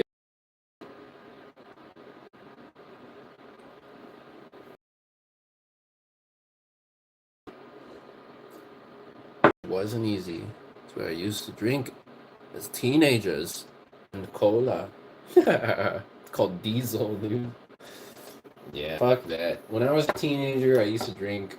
Dude, when I was a teenager on Guam, oh my god, dude. It was like completely unhinged drinking. Just madness. Tequila, Patron, tequila. It was always tequila and Heineken, man. Or vodka. Ugh, Alizé. Ugh, gross. I remember throwing up so much when I was a teenager. Just lots of barfing, dude. Like drinking until you fucking throw up. Like, who would? The last time I threw up from drinking was probably like, oh my god. I remember the last time I threw up from drinking. Because I got banned. I got banned from the shortstop in Los Angeles. Damn! That was some fucked up shit. Oh my god, dude. Dude, you got a cold Corona and lime that's good. Corona's a nice beer. Yeah, beer nation after all. Oh man. I mean, Germany loves drinking beer, and I feel like for me in Germany, wine is everywhere, dude. More than beer, like just especially. I mean, here there's just wine. And my Germany has been wine. Germany is like fucking bountiful, plentiful in the wine department. Beer department, I'm like, had Bitburger and that was it. And maybe like a Bavarian something, but. Yeah, you guys reminded me of the too stingy to throw up, dude. Last time I threw up, this is so fucking funny. It wasn't funny at the time. I mean, it was kind of funny.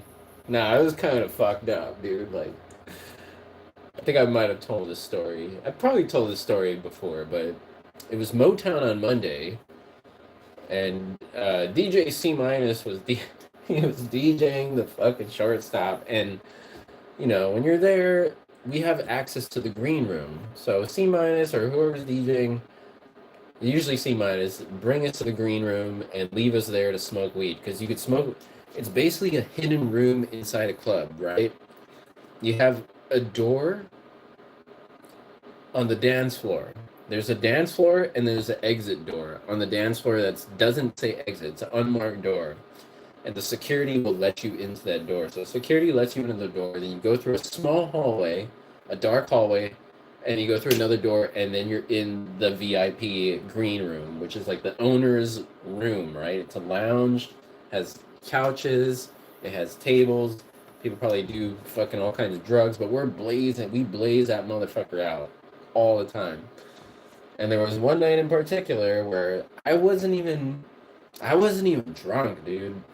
I don't even think I had more than 3 drinks. I'm so convinced that I was poisoned this night by the crazy Japanese burger guy, Takuma Burger. There's this guy who's making burgers outside the club all the time. He was a huge asshole. Like, he would get mad at people for standing too close. And this particular, you know what, I was a little tipsy this night. And this particular night, I got a burger from him, and I was smoking a joint in front of the burger stand, right? And this guy fucking splashes the hot grease from the burger stand with his spatula. He splashes it at my hand. Like, he flings it at my hand with a joint. He splashes hot grease on my hand. Assault, right? He splashes it onto my fucking hand. I'm like, what the fuck, dude? I was just giving him some love, blowing some tree smoke, but, he didn't like that. So he splashes this hot fucking burger grease onto my hand. And I'm like, okay, whatever. I get my burger. I eat my burger. And then I go back to the green room. And then maybe... This is all within 10 minutes of eating this burger, right? Which naturally sobers you up. And this is why I'm thinking this guy poisoned me. He must have put eye drops in it or something. That's a classy. You put your eye drops in somebody's drink and it'll make them throw up. I never did it, but I heard that's what you do. And I ate this burger, then I go back to the green room, and we're smoking, and I'm smoking with DJ C Minus and Pedro Garcia. Pedro the photographer. I'm smoking this joint. I pass the joint, then I just get up, and I go to the bathroom. And I was like, holy shit, like, why do I need to throw up? I couldn't even make it to the fucking toilet. I get into the bathroom, and I didn't even make it to the toilet. I just start throwing up in the sink. I fucking throw up my whole burger in the sink, and the sink is clogged, and, like, I throw up in the fucking sink, and I throw up, like, on the floor. I throw up in the sink, I throw up on the floor. All in the matter of, like, 35 seconds. And I was just like, what the fuck? And then I come out, I step out of the bathroom, and I look at C Minus, and I look at Pedro, and I'm just like, yeah, I gotta go. And I just leave. I get into my car. I'm the avoidant type, right? Fucking avoidant personality. So I just get in my car and I drive away. Then the next day I come to work and C Minus is like, dude, what the fuck? I'm like, what? And he's like, dude, you threw up in the... I saw the guy who works at the shortstop clean your fucking vomit out of the sink, dude. And I was like, what the... I don't know what happened. And it's like, that's not normal. That's not normal for me. I swear I was poisoned. Maybe I was drunk. I don't know. But he told me, he's like, yeah, you can't come back to the club for a while, dude. Like, you can't, like, you're on camera. You can't come back. Can't come back. And I was banned from the fucking shortstop for maybe 3 months. I didn't show my face around that spot for like 3-4 months. And then I started coming back around when I started making the Motown music. Like, C Minus would give me music from the Motown catalog to flip into beats, and I make them into beats, dance floor beats, that were really good, really effective. And yeah, and then I eventually made my way back into the club, but that was like the last time I really remember throwing up. Hey, you done? What's cracking? Now, what I like to do is I take... Look at this. Look at all this juice that came out of the chicken. Hold on. So what I like to do is I'll take the juice from the chicken, pour it into a bowl. Then we take a look here. All right. Now we're gonna sear the fucking, because so much just came out of the chicken. It kind of pulls up. This has been something that happened to me a few times. The water will pull up, like, all the moisture from the chicken. So I dump it out, and then I sear the chicken skin to make it crispy. So we're gonna do this for like another 2 minutes. Technically, we could, and then we got the rice here. We got a little bit of rice left. So what I can do is just pour a little bit of this fucking chicken grease, chicken juice onto the rice. Yeah, fuck it, just pour the whole thing. Well, you're supposed to make a sauce out of it, which I did not. Whatever, fuck it. Take all that chicken stuff, and mix it with the rice.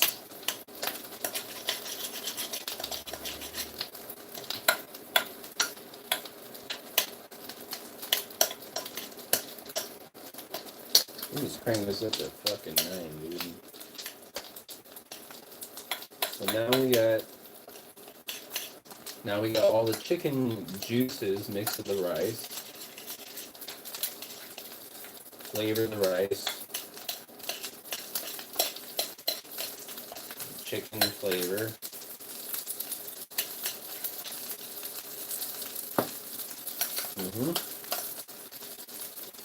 Oh yeah. That's good.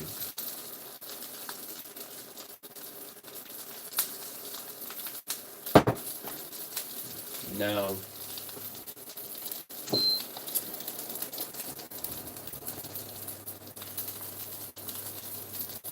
I heard the same situation before at home. Yeah, man, that was some shit.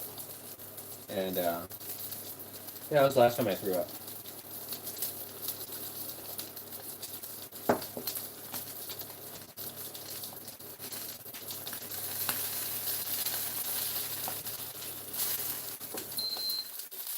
Okay, and there you have it.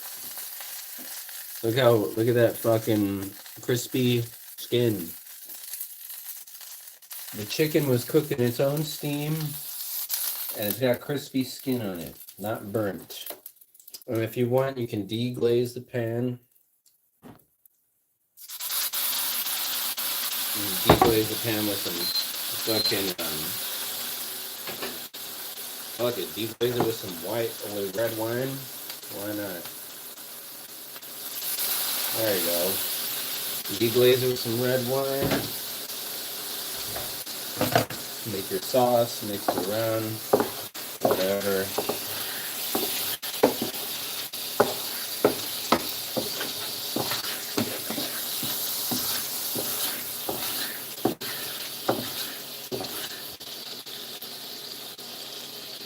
Just cook it until the fucking,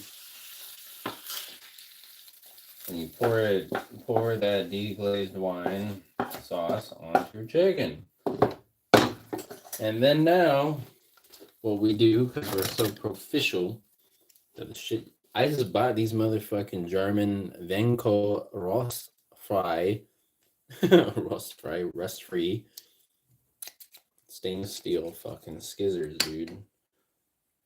And what you do is you chop your fucking chicken up.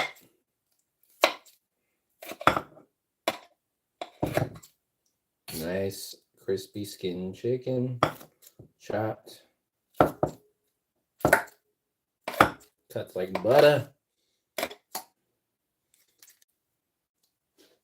You fucking butter chop fucking chicken, dude. Get this shit out. Bam. Wabam, dude. Crispy skin chicken, the slight Jamaican seasoning. Yeah, you eat this shit with a spoon. MOSAi.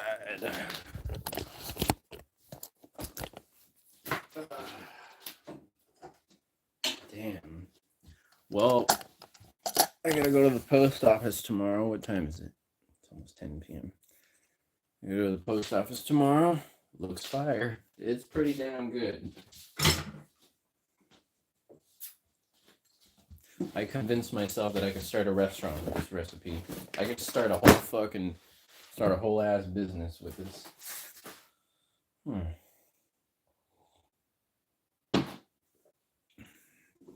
All right. Guinness, chicken and beer.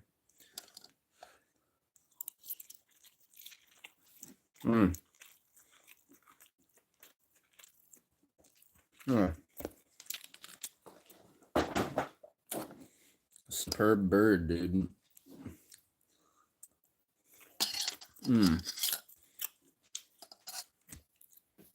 Yeah, man, some culinary scissors can save you a lot of time.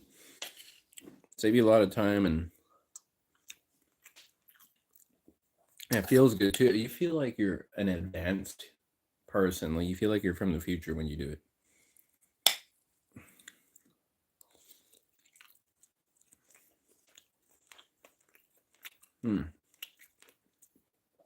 Now, what I'm thinking about as I do this is like, do I keep this apartment or do I just let it go? Do I keep it or do I let it go?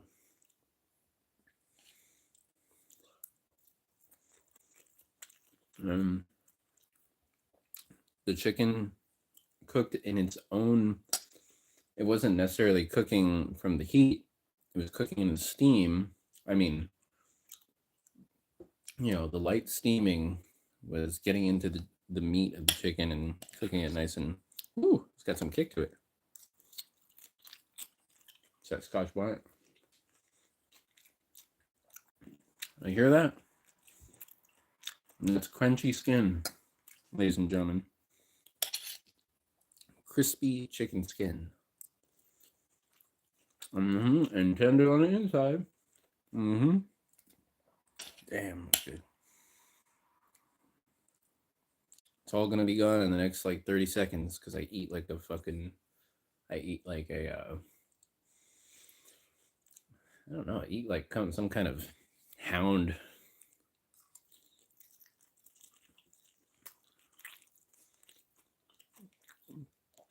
You ever see videos of dogs eating? That's kind of how I eat.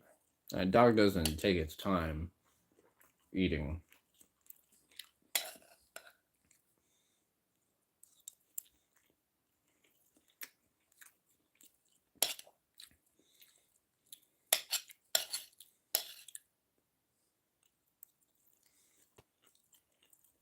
Crispy chicken thighs. Damn. It's got the Scotch bonnet on it. Pretty spicy. Damn.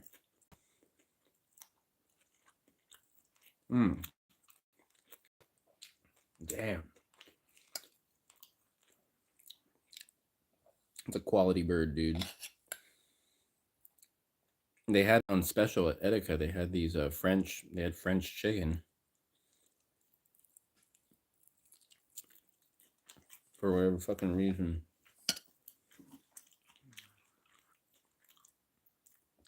We only have it every once in a while. Most of the time we just get the whatever the fucking big brand, German brand is. And that's one of the things about going to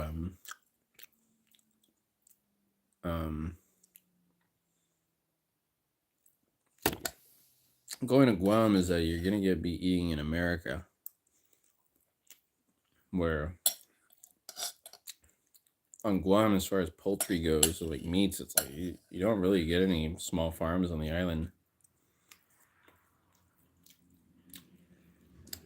As of now, it's all basically like Tyson, whatever.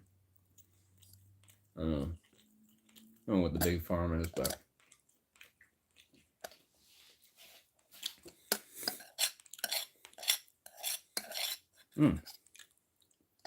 damn, it's spicy. It's like a good, nice spice though.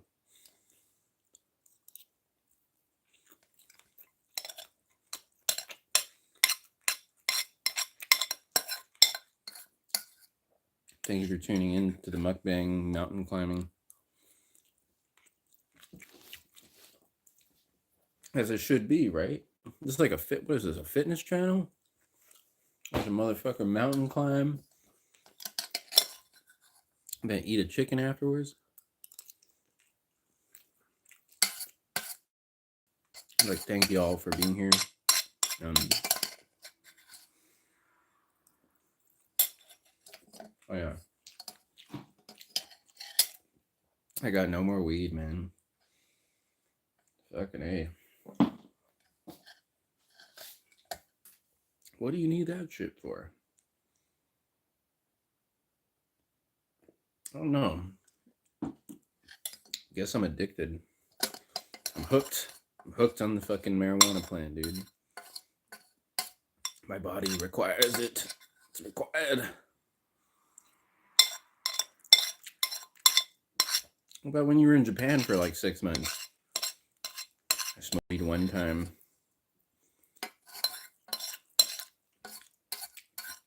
Smoked weed once in Japan.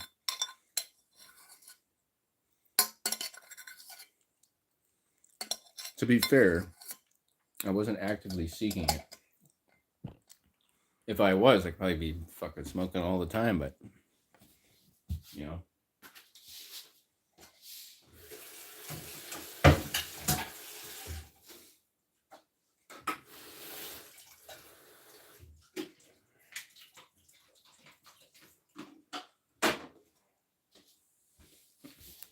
It's one of the things I just saw in Japan. They were having a weed march, like a weed protest, like a legalized weed protest out there. And I was like, man, what if I moved to Japan and they legalize weed just like how they did out here in Germany? Like, I moved to Germany and maybe 3 months later, weed was legal. That was pretty cool. It's just the vibe that I bring.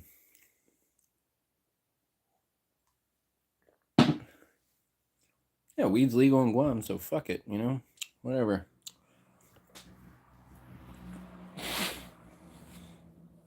Oh, shit. Wait a minute. I think I saw some news in the United States that they were going to legalize, like, federally, like, medicinal weed, that they can send it in the mail. Did you guys hear about that shit? I swear that I saw that. Like medical weed can be sent in the mail, which they're already doing in Germany. I think that's what they're they're copying. Like, well, Germany's doing it, so yeah. I don't know, man. Whoever the fuck is in charge of these places is a bunch of motherfuckers full of shit, dude. They always need like some kind of, I don't know what the fuck they need. These people in charge, they need a bribe of some kind to get the ball rolling on what the people obviously approve of. A medical mail? That's nice. Yeah. I didn't take advantage of that while I was here in Germany. Oh, out here in the Mosel, there's a new cannabis club that just opened up. I don't think I can go because I'm not a official resident. I'm just on a tourist visa, so they don't allow cannabis tourism out here, I guess. You have to be part of the club or whatever the fuck it is. Back in Guam, you just walk inside the motherfucking weed store. Now, is it legal? I don't think so, but they're working on it. I mean, I have a homie that has had a weed shop open, but it's still like in a gray zone because they're saying, "Oh yeah, we're selling it." Like, they just say it may contain THC when in fact it does, but it just says may contain THC because there's no official testing lab on the island to test like THC strength of like the buds being offered and all these things. So it's basically Cali medical days.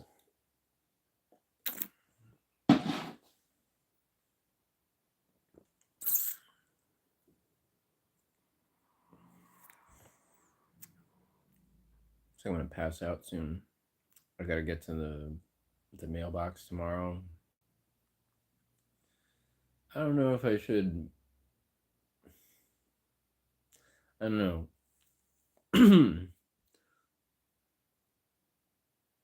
I still have another cutting job to do, but I don't know if I should wait till I get to Guam to do it. I have 2 cutting jobs to do, but I'm thinking, do I wait till I get to Guam to do it, which could add on another week or 2, or do I just do it now? Like, do this shit now. It's like tomorrow. Do this shit tomorrow, then pack up. I don't even know if it's enough time, man. I'm gonna have to just. I don't know what to do. Give them your resume and credentials, they'll let you in. Look, here's a picture of me with Mike Tyson in this fucking and Be Real with his huge joint. You guys let me in, please? Probably just give me some weed.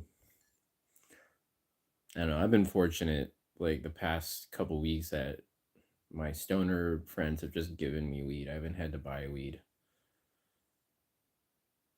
Respect. What the fuck? Oh shit.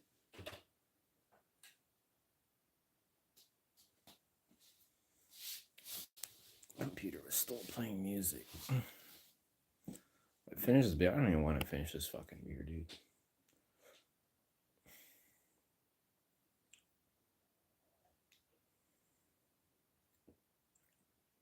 And beer gives me a stuffy nose.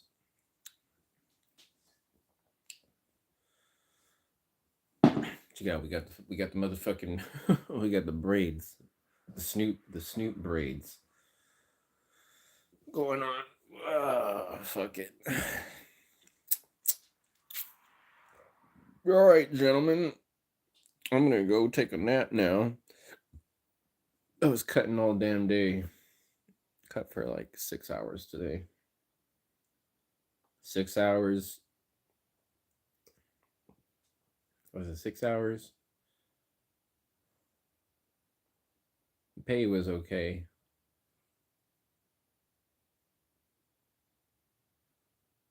Was it? Yeah. 240. Yeah, the pay was decent today. It was all right. Gotta do more of it though. It'd be ideal to clear like, the cutting. It'd be so nice to clear like. Here's somebody coughing.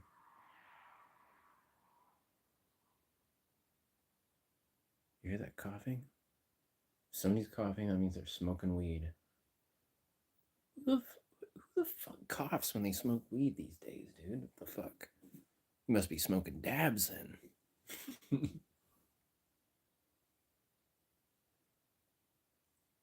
Hearing someone cough outside.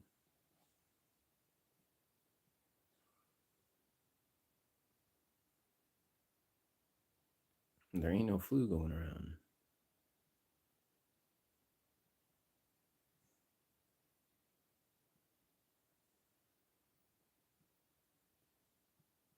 Too much tobacco. That's one of the things about out here in Europe, man, is that everybody smokes fucking tobacco with weed, and like they'll do. When I went to Belgium, dude, these motherfuckers are doing like 85% tobacco, 15% weed, and it's like a giant joint. I'm like, what the fuck? Using the extra large OCB papes. I'm like, it's like, and a homegirl was like, "Oh, I think I put too much tobacco." I'm like, "Damn right you do. What the fuck?"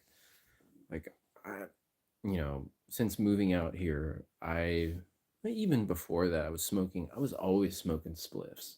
People would look at me like I'm fucking crazy, like, but I always smoked spliffs. Not always. There was a good like maybe 10 years I didn't smoke any spliffs. When I first started smoking weed, it was pure joints, and then to stretch the weed, I started mixing it with cigarette. And when I first moved to LA, I had mixed my weed with cigarette. Before I used to smoke them separate. I smoked cigarette and smoked weed. And I was like, why don't I just put them together?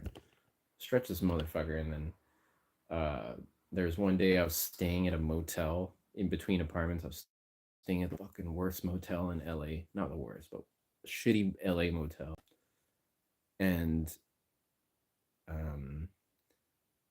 me, I go to this motel and I start rummaging through like all the fucking I start going through the drawers in the motel, and I open up one drawer and there's a carton of cigarettes, like 20 packs of cigarettes. And I was like, gold mine, dude. I was probably like 19 at the time. I was like, what? Carton of cigarettes? Holy shit. I found a carton of cigarettes, and they were the worst cigarettes ever, pyramids. And then I was like, well, I don't want to smoke all these shitty cigarettes, but I'll mix it with weed to stretch my weed. So then I was smoking spliffs, and then eventually stopped smoking spliffs, just smoking straight weed. I was never into blunts. I was never like, I smoked blunts maybe less than 20 times, like on my own, you know. Backwoods, and I was never a backwoods guy. I never, I like swishes. Swisher sweet was pretty nice. Fucking swishes was pretty cool. I smoked a Cuban one time.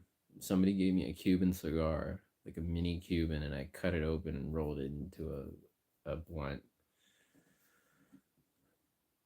And then when I was in LA, I was smoking joints and the bong. I was smoking the bong a lot. I don't know if you guys remember that. Smoking the fucking zong, the bong. Give me that fucking bong, motherfucker. Like a big bong ripper, dude. That was what was getting me, really just getting me off, was the bong. And then I came out to Paris, did Paris MOSAi 2022. And during that time, it was really hard to find weed. It wasn't hard to find weed, but it was hard to find weed, but it was easy to find hash. So I'm like, okay, how do I smoke this hash? I'm like, well, you got to mix it with tobacco. All right. So I'd mix the weed with, or I'd mix the hash with the tobacco. And then I just got used to it. I'm like, I'm smoking hash, tobacco. And then when I came back to LA, I was like, yeah, whatever. I'll just smoke spliffs. And then I smoked spliffs a little bit.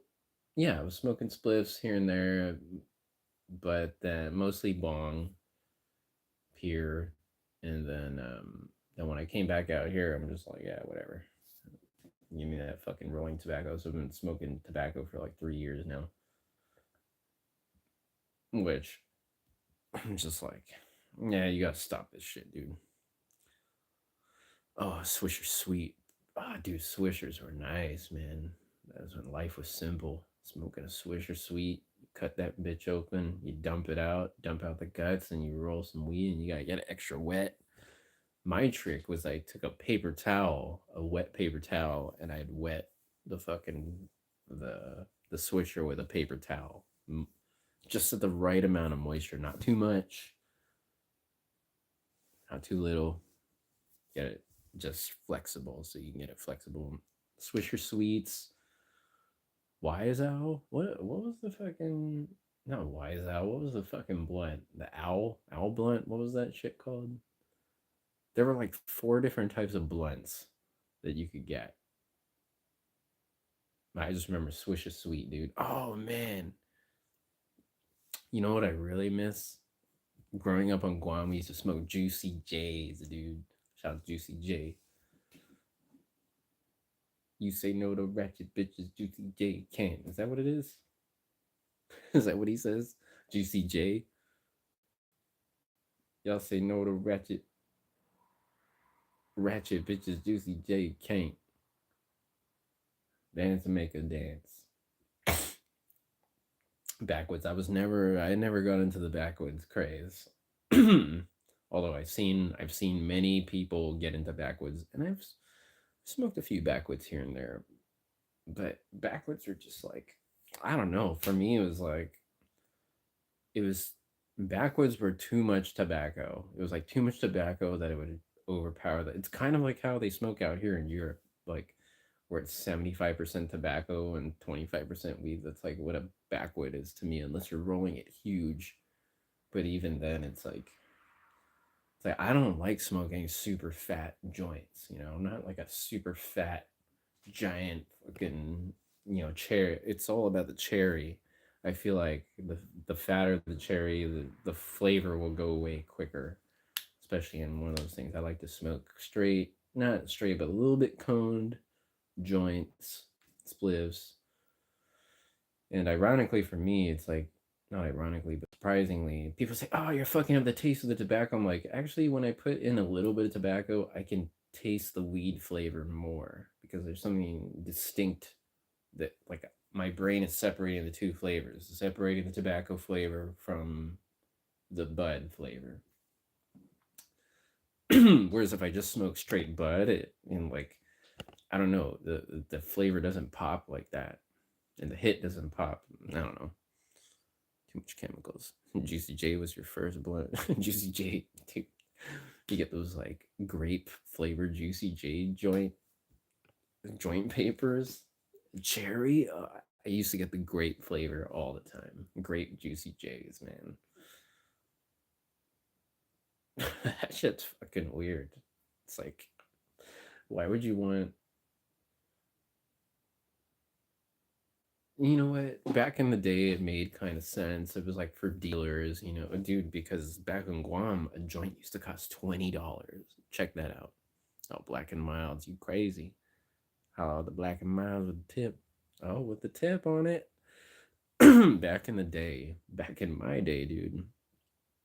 Oh, blueberry. That's right, blueberry grape. Back in my day, a joint on Guam cost $20, dude, or a pinner. A pinner joint. Doesn't matter what size joint it is. It's gonna be $20. You might know a guy who grows who can hook you up with a fatty J. But most of the time, dude, any joint was $20. And then the deal was 2 for 30, 3 for 70, or not 3 for 70. It was like five, no, it was like 7 for 100, 2 for 30. So you get 7 joints for $100. That means you're paying like, you know, what is that? I don't know what the fucking math on that is, but you do so basically what you do is you get 7 for 100, you sell 5 and you smoke 2. Sell 5 joints and you smoke 2. So you make your money back and you just have enough to smoke. And this is how you rolled. And then like to make your joints look special, it's like, oh yeah, look, I rolled them in Juicy J's. Like, yeah. Or you had a good dealer when he was selling you joints in the orange zigzag, dude. It's like, hey bro, orange zigzags. But now, like, dude, yeah, man. When I was like back in the day on Guam, you could make like people were making a shit like $8,000 a pound, bro. Like for a pound of weed, $8,000. If it was super chronic shit, it was, dude. If it was imported from California, I knew some guys that bring in bud from California, vacuum sealed and shit, like super high end shit, and it's like, you buy a hundred sack of it, so you could buy joints or you could buy a sack, and it's like, oh yeah, 2 grams for like 100 of Cali shit, but usually it's 3.5 is 100, so 1/8 is $100, and then now it's like $30, whatever. It's like regular price, regular market value. $5 a gram. 2 for hash. That's nice. Yeah, I never got to experience $5 grams, really. When I got to LA, they have a 30 cap. They do 35 cap, 30 cap. They cap their eights at $30 or $35 or $40 or $50. It's like this is the most expensive that our weed gets. And so you go to some stores like 35 cap. It's like, yeah, but they got mids and shit. Then you go to like a place where it's like $40. Oh yeah, you go to that spot. Oh, they got the fire shit. $40 an eighth. You get some fucking fire shit. But back in Guam, man, when I was there, like that was one of the things that actually made me like not go back to Guam was the weed situation. I'm like, dude, I got to experience California weed paradise where you're spending $35 an eighth of just like the best shit ever. But now Guam is like that, dude. Now Guam is basically like fucking California when I first moved there. So it's pretty cool. 4 to 5 per for the medical. It's not that's pretty good. Yeah, actually, my neighbor was working on his medical, so I was like, oh, I'll give you $10, and he's like, yeah, it's like He's like, dude, it's like 4.5. He's like, it's like €4 or €5 a gram for the medical stuff. I'm like, oh, okay, here's $10. Never heard back from him about it, but who gives a shit? You know, the weed game, stoners, dude. Whatever. I mean, like, what the fuck else are we supposed to do?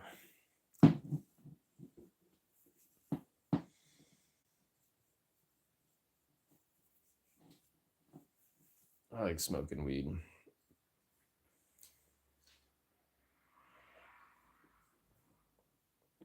It's pretty cool to like smoke weed and not let it get in the way of like how it, when you encounter cats like Be Real and stuff like that, you learn how, what, like the stigma of weed and like all the bad stuff about it, like it makes you lazy, and I mean, it's like, I don't know, actually it just becomes part of daily life. It's like, yeah, I could just still do the same shit I'm doing, except, you know just be fucking blitzed the whole time. But for me, what I really love about weed is, I don't, is how it brings out creativity, or how it makes you think funny. Like things just become funny. Like things are a lot funnier when you're like, you take things less serious when you're when you're high as shit. So you could be, just it lightens you up. It's like things that are important or terrifying or whatever to normal people just doesn't phase you. Like you're not, or things that get people amped up, like political shit, or fucking, I don't know, like, yeah, what other people are doing. Smoke a joint, you don't give a fuck. It's like, yeah, whatever, man. At least that's how I am. It made me really passive, like a pacifist of, it's like, hey, just take it easy, dude. Just fucking take it easy. Texans are back to the Stone Age, hitting up the plug. Yeah, man, I saw that shit. How in Texas you can go to jail for 2 years for having a fucking gummy bear or a gram of weed. Like, what the fuck? That's some fucking absurd shit, really. I mean, whatever. It's like, you guys are about to send a bunch of people to jail. You're willing to put people in jail, and it's like, dude, fucking, you go to Austin, the place stinks like weed, and you got all these transplants from California blazing up a storm out there. You got Joe Rogan fucking smoking out fat and hunting deer or whatever. I don't know. It's like who the fuck is in charge of this shit? But it is what it is. Texas, man, you gotta be careful out there. I have friends that have gotten caught up in Texas for weed, and it really like it really like just, how do I say, yeah, it lessens their quality of life, just adds stress and all that stuff, so you gotta be careful. You like my Texas more over here. I love Texas, man. I don't know. I mean, I've only been to Austin, but those times I've been to Austin 2 times, and I fucking really loved it, man. Loved it. Such a good time. That's back when I was balling off the motherfucking NFTs.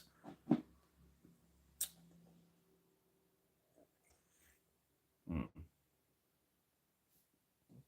There's no foam on the Guinness. I ain't drinking it. Dump this shit out.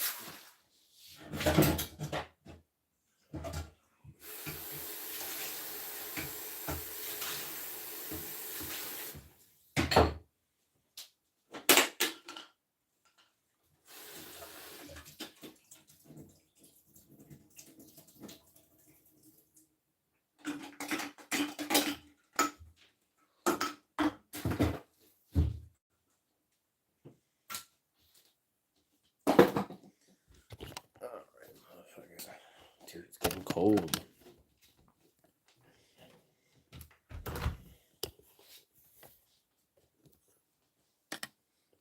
hard on the AI shit in Texas. Dude, everybody's going too hard on the AI shit. Like, too many people are using the fucking, like, God, dude, what the fuck is wrong with these people? Like, especially, oh my God, I like, okay, AI is great. I've used it. Everybody uses it. I've talked to ChatGPT about my life decisions and all these things, whatever. But all right, ranting time. But these fucking, and all due respect, I know that there's like it's usually people. What I see is like people who are over 40, over 45, who have all the same looking motherfucking Chat GPT flyer, dude, where it has the same font, the same color palette, the same art style. That it's like, dude, I know that you're using AI. Like, why can't you just prompt it to make it look a little bit different? But everybody's using Chat GPT to make their flyers. It's like, dude, why don't you just ask me to make I'll make your fucking flyer for free just so it doesn't look like that. It looks like fucking dog shit. It looks like a piece of shit. Like, it looks like fucking garbage. And it's not only that it looks like garbage, it looks the same as everybody else's shit. The whole point of the AI is so you can express yourself easier, right? But everybody's just getting the same results. And that's kind of like, yeah, AI for creativity is kind of like it's not there yet, not even close to what it should be. Like what I was fantasizing about. Dude, with the Suno thing, the music making on the AI, I was so excited to be like, oh my God. But then you realize that it just runs off a bunch of preset data. It's not actually creating something from scratch. It's just creating stuff from what's already been done. And that's the fucking problem for me, is like, well, I can't actually like direct this thing to make anything worthwhile because it's just basing it off of somebody else's fucking bullshit. It's basing it off somebody else's song. So like, I was thinking for the AI, I was like, all right, well, I would like to create an AI software that reads my music so I could just make more music like me and have it just always make music. But that's not the case. It will, you go on the Suno, you upload your song, and it'll make it sound like somebody else's song. It's so fucking gross.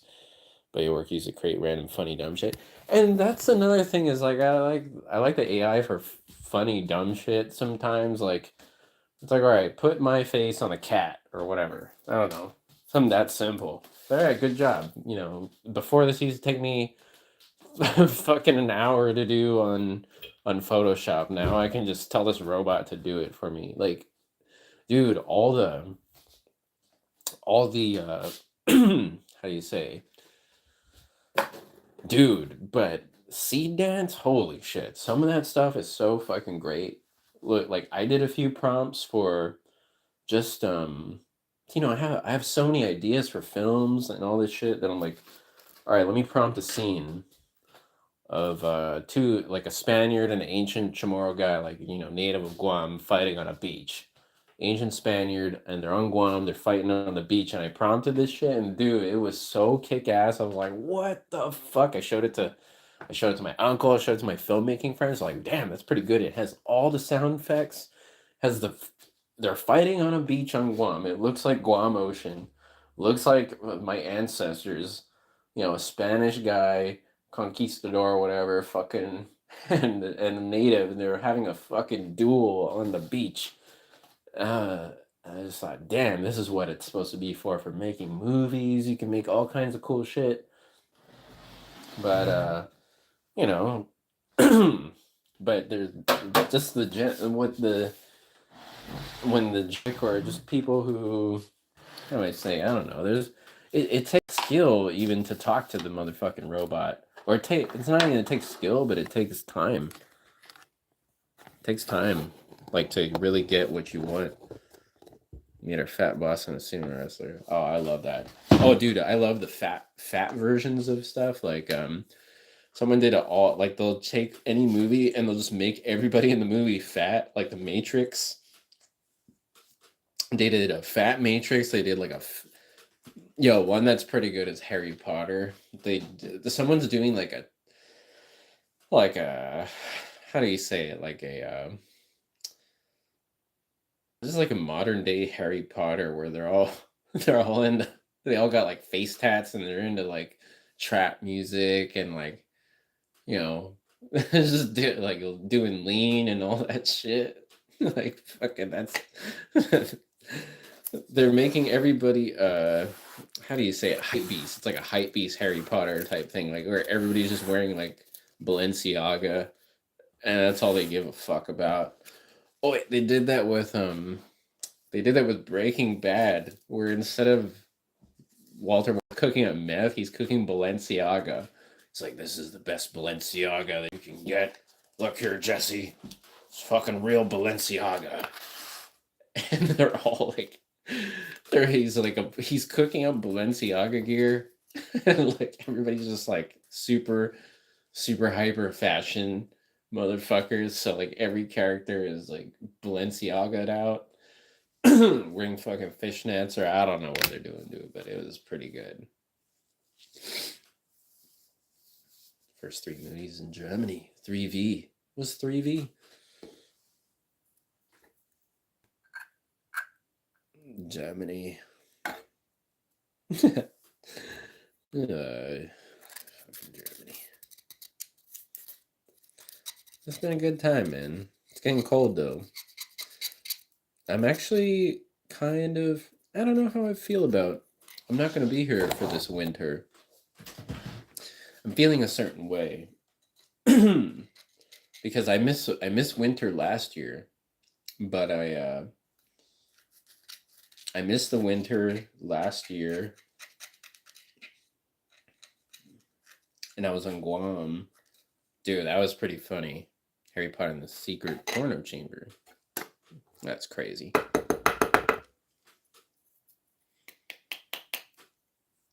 What I'm doing over here, the only thing I can do is fucking scrape my grinder for some keef, dude. That's all I got. That's all I got to my name.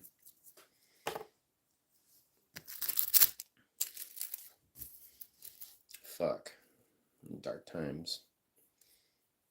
Fucking medieval times over here. Which is pretty funny to think about, like, thinking about the history of this village here in Germany. It's like, I wonder how many motherfuckers been smoking weed in this village, dude. Probably not a lot. Winter's overrated. It is, dude. That's what I love about Guam, is that it's not that there's no winter there, but the weather's the same every fucking day, with the exception of typhoons, you know? It's basically the same, like, same temperature. So you know what you're getting yourself into. And they have air conditioning, so that's another thing that's really great. Is just you know, when I was on Guam earlier this year, when I was visiting, I stayed at my brother's house and I wouldn't turn the aircon on. I'm like, just let it be hot. Fuck it, dude. Like, I went through the most hot ass summers over here in Europe, like the record heat summers, that just like being in that Guam air was like, I was like, dude, it feels like summer in Paris, but like a little bit better for me. So that's another thing about that I'm actually thankful about, how there's no air conditioning out here, because it really like it put me to the test. It's like, damn, dude, I don't remember you ever living like this like anywhere. You know, in LA I had air conditioning, Guam had air conditioning. Everywhere I've lived, I've had air conditioning except out here. You know, where I'm in fucking Paris and it's just the sun is just, oh god, dude. There's mosquitoes everywhere, and but you're like, yeah, I'm enjoying it because I'm in a different place. But, you know, I do have my threshold. Like, I am not going to be, I do not want to be in like 150-degree weather in Dubai. Fuck that shit. That's fucking whack.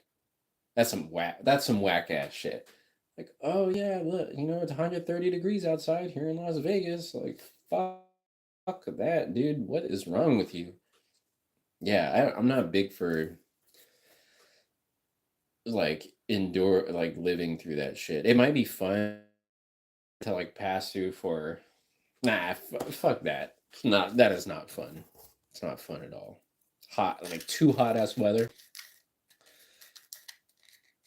130 Fahrenheit. So that would be like, I don't know, like 48 Celsius or something. Cold keeps you looking young and the air is cleaner. Maybe it does. I don't know. Well, see, the thing is, being from Guam, the thing I notice about people from Guam is that they often look younger. I don't know if it's because like the environment is so chill, or is it because like, oh, it's like moist all the time, so like your skin is always moisturized. So it's a mystery, man. I think it's genetics, man, because there's some people like right now in my age group, it's like, damn, dude, you fucking. That's one thing about going back to Guam is you get to like see how well you aged compared to your fucking. Like you can see your classmates, like your old chums or whatever.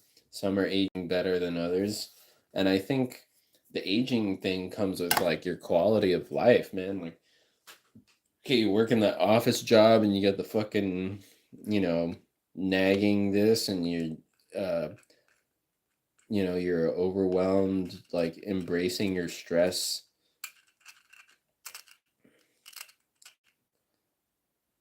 I think it also has to do with it as being a fucking pothead, man, because you're generally more relaxed than other people. Ain't that right?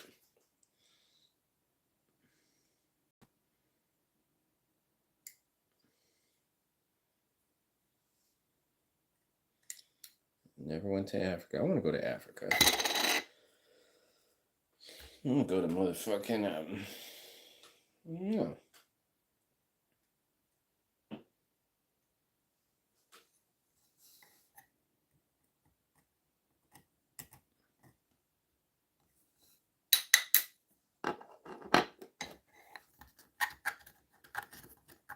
Yeah, -25 with a wind chill. That's fucking whack. I when I was living in Salt Lake City. Lived in Salt Lake City where it got fucking cold as ice, dude. And then I go out at nighttime, and then occasionally you get the seasons that are cooler because like you get the winds from Japan. German internet is like the wind. Fintig.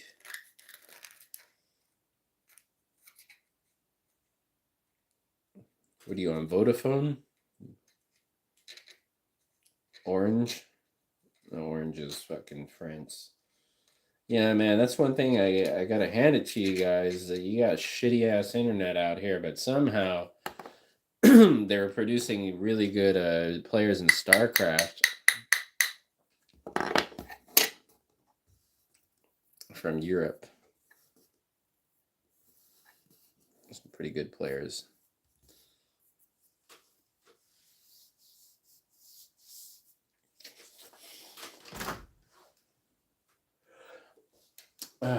My favorite thing about Germany is these fucking windows, man. I don't know who invented the German window, but that motherfucking man, woman, whatever, dog, who did it, but they did a really good job of creating windows. Windows 7.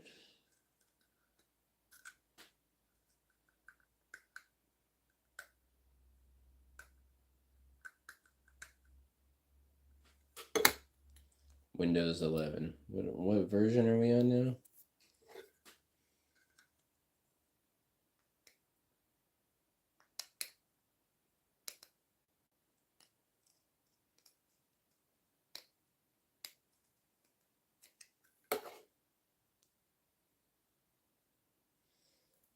I'm just gathering some finger hash off this fucking grinder.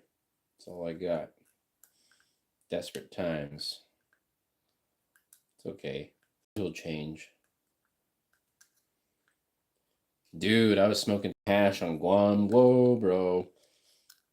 My homie fucking made some hashish after a trimming job, and he had some some fire hash, man. Like fireballs of hash. Looked almost Afghan. Love Windows 7. I wish they kept Windows 7 around.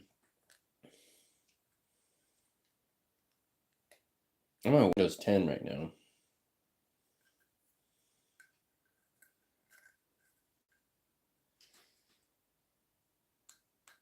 Actually, not Windows 10. I'm on Windows 11. Windows 10 was good. I'm definitely not a Mac guy.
Clean up this motherfucking ass grinder, dude.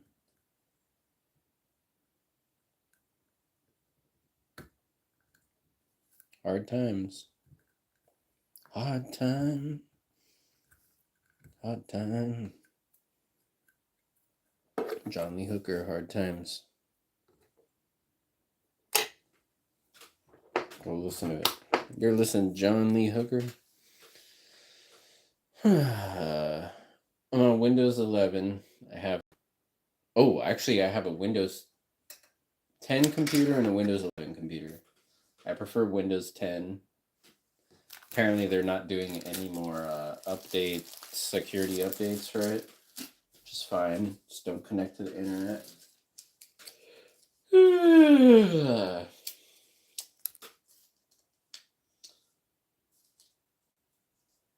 The cool thing is, I think Guam has pretty decent internet. So I'll be able to get a few things done. I don't know. We'll see. We'll see how it works out, man. Like, I'm gonna give myself 10 months, 6 months to a year in Guam. Do that, and then. But my intention is make shitload of money, or whatever. I don't know. It's not even about the money. Just enjoy my life, make a good living. Coming into the next chapter of fucking whatever the fuck is going on, and stack up some dough, go on tours in Japan. But I've been thinking about it a lot, man. I was like, realistically, Japan would not. I can't. I love Japan. I see it being like a thing in my life, but do I see it as being like, is that where I would spend the rest of my life? I don't think so, because it's also, the same thing out here, like the same issue out here living abroad anywhere. If you're from any country and you want to live somewhere, is going through the fucking black cloud, man, of the visa black cloud. I'm like, what kind of dumb fucking shit is this, dude? Like, like the world has become too so restrictive. Whereas most places I go, they're like, oh yeah, look at you, you're just like a regular dude just doing his thing. I don't see why you couldn't just stay here all the fuck you want. I'm like, yeah, right, but nah, it's not how it is, man. That's just not how it goes. Get your ass deported. I know somebody got deported from the United States, damn it. One of my friends who's a beat maker, actually, even like a YouTube teacher I saw, he got deported. But yeah, one of my homies, I wouldn't say we're like absolutely close, but like at a time, we were hanging out with each other for a bit, and I was doing his shows in LA. Shout out to Baraka, aka Frankie. Uh, he's from Kenya, and he came out here, or came out to LA. I don't know, I think he's American educated, all that stuff there since like a kid type thing. Because he sure as fuck wasn't speaking no Kenyan or any of that stuff. Then he eventually moved from LA to Portland. He had a girlfriend, and then one day one day he goes outside his house, and then fucking like 5 SUVs pull up, and they just take his ass away. ICE. Shit like that. I'm like, that seems like to be like the sentiment around the world is like, man, fuck these fucking any outsider coming in. Like that's how it is in Japan. That's how it is out here. That's how it is everywhere, man. I'm just like, fuck all that bullshit. Fuck this paperwork. I'll just be a tourist. I'll just spend my 90 days here, 90 days there. You know what? Fuck it. I get the whole America. I could spend all the time I want in America and not give a fuck. You know. That's kind of what I like about America, is that I get to spend as much time as I want there and not give a shit. I don't have to think about a timer. Imagine that. Imagine if you were living in the U.S. and like to stay in one state, because that's how it is. Like, imagine if you wanted to stay, like if you're from Chicago and you want to stay in Texas for like more than 90 days, you have to apply for paperwork. Fuck that shit, dude. Who's gonna That's probably what they're going to want to do when the United States of America when they all decide to separate as a country. There was already talks of it, motherfucker. Cali wants to be its own country. So what? When you go to California, you're gonna have to fucking sign up for a visa or some shit. Fuck all that, dude. It's fucking ridiculous. I don't know. What are we talking about? We're getting political here, dude. Geopolitics. All I want to do is just smoke some weed. All I want to do is smoke some weed with you. Alright, we're going to smoke these fucking grinder scrapings, and then that's it. That's it, boys. Get the fuck out of here. Gotta take a nap.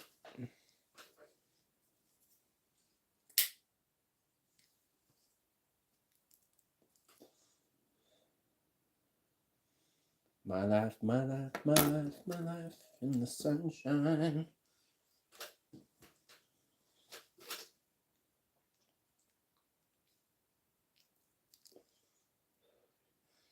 It's also partially a reason why I'm leaving Germany so soon, is because my tourist visa is expiring. My residence permit expired.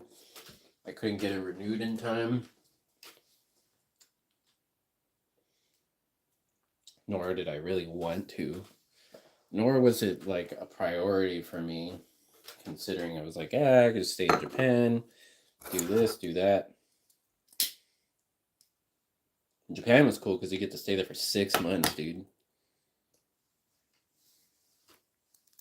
I don't know what the fuck they're gonna do.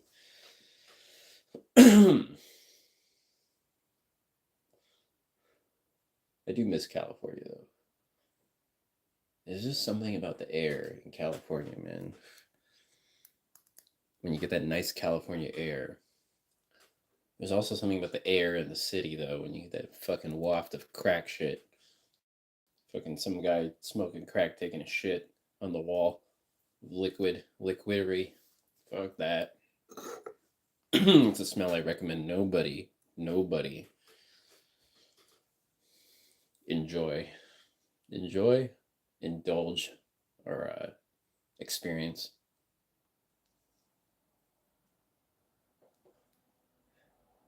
Yeah, toothpick band. $20 on Guam back in the fucking 2000s. 2005. 2005 to 2012.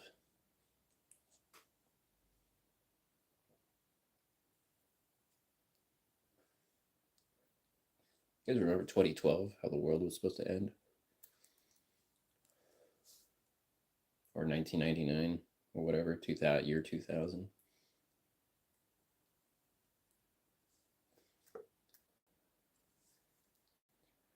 It tastes a little bit of fucking keef in there.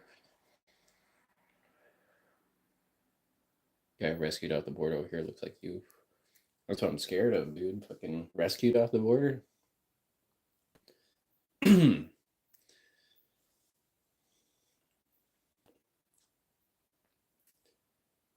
Yeah, it'll be nice to be back home. I don't have to worry about none of that shit. Well, I don't have to worry about a visa or someone taking me away because I fucking because I look like some guy. You look like a fucking foreign born. Sir OCB. My favorite. These are my favorite papers. Prefer them over raw.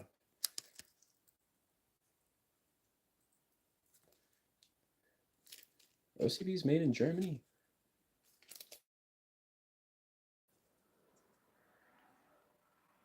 OCB Deutschland.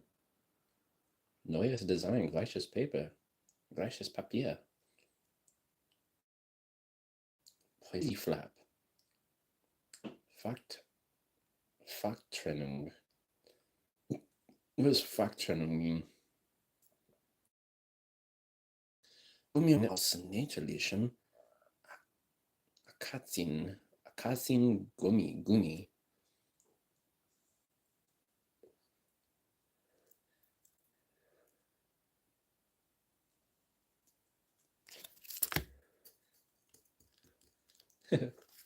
German stoner movie. I think I know this one. What is it called? What I need is more German stoner films. One thing that's kind of kept me grounded. Thank God for the internet, dude. If I don't think I could not live in Germany without the internet, bro. Like I could not live anywhere without without the internet, man. Like I could live on Guam without internet. That's what's so cool about Guam. When I was there, I was like, I don't need phone service. What the fuck? just walk to where I need to go, or call somebody up or just show up. Whatever, just show up and get a ride. That's what was so much fun about Guam was like the freedom of not needing to be glued to my phone, man. Like, of course, I'd be at home, like on my phone doing this and that, but I spent the least amount of time on my phone on Guam. When I was in Japan, phone all the time because it's like I can't understand anything. I can't read anything, which I really like. I like that I can't read Japanese. There's something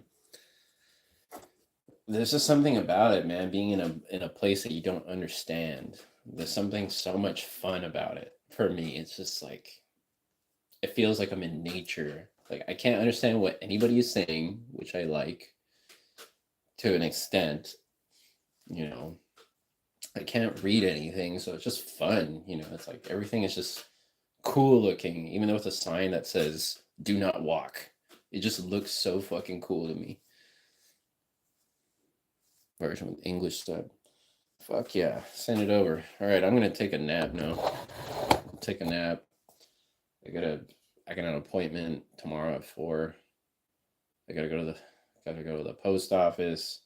Gotta mail a few things out. I don't even know if I'm gonna go to the appointment tomorrow, but whatever. We'll see what happens.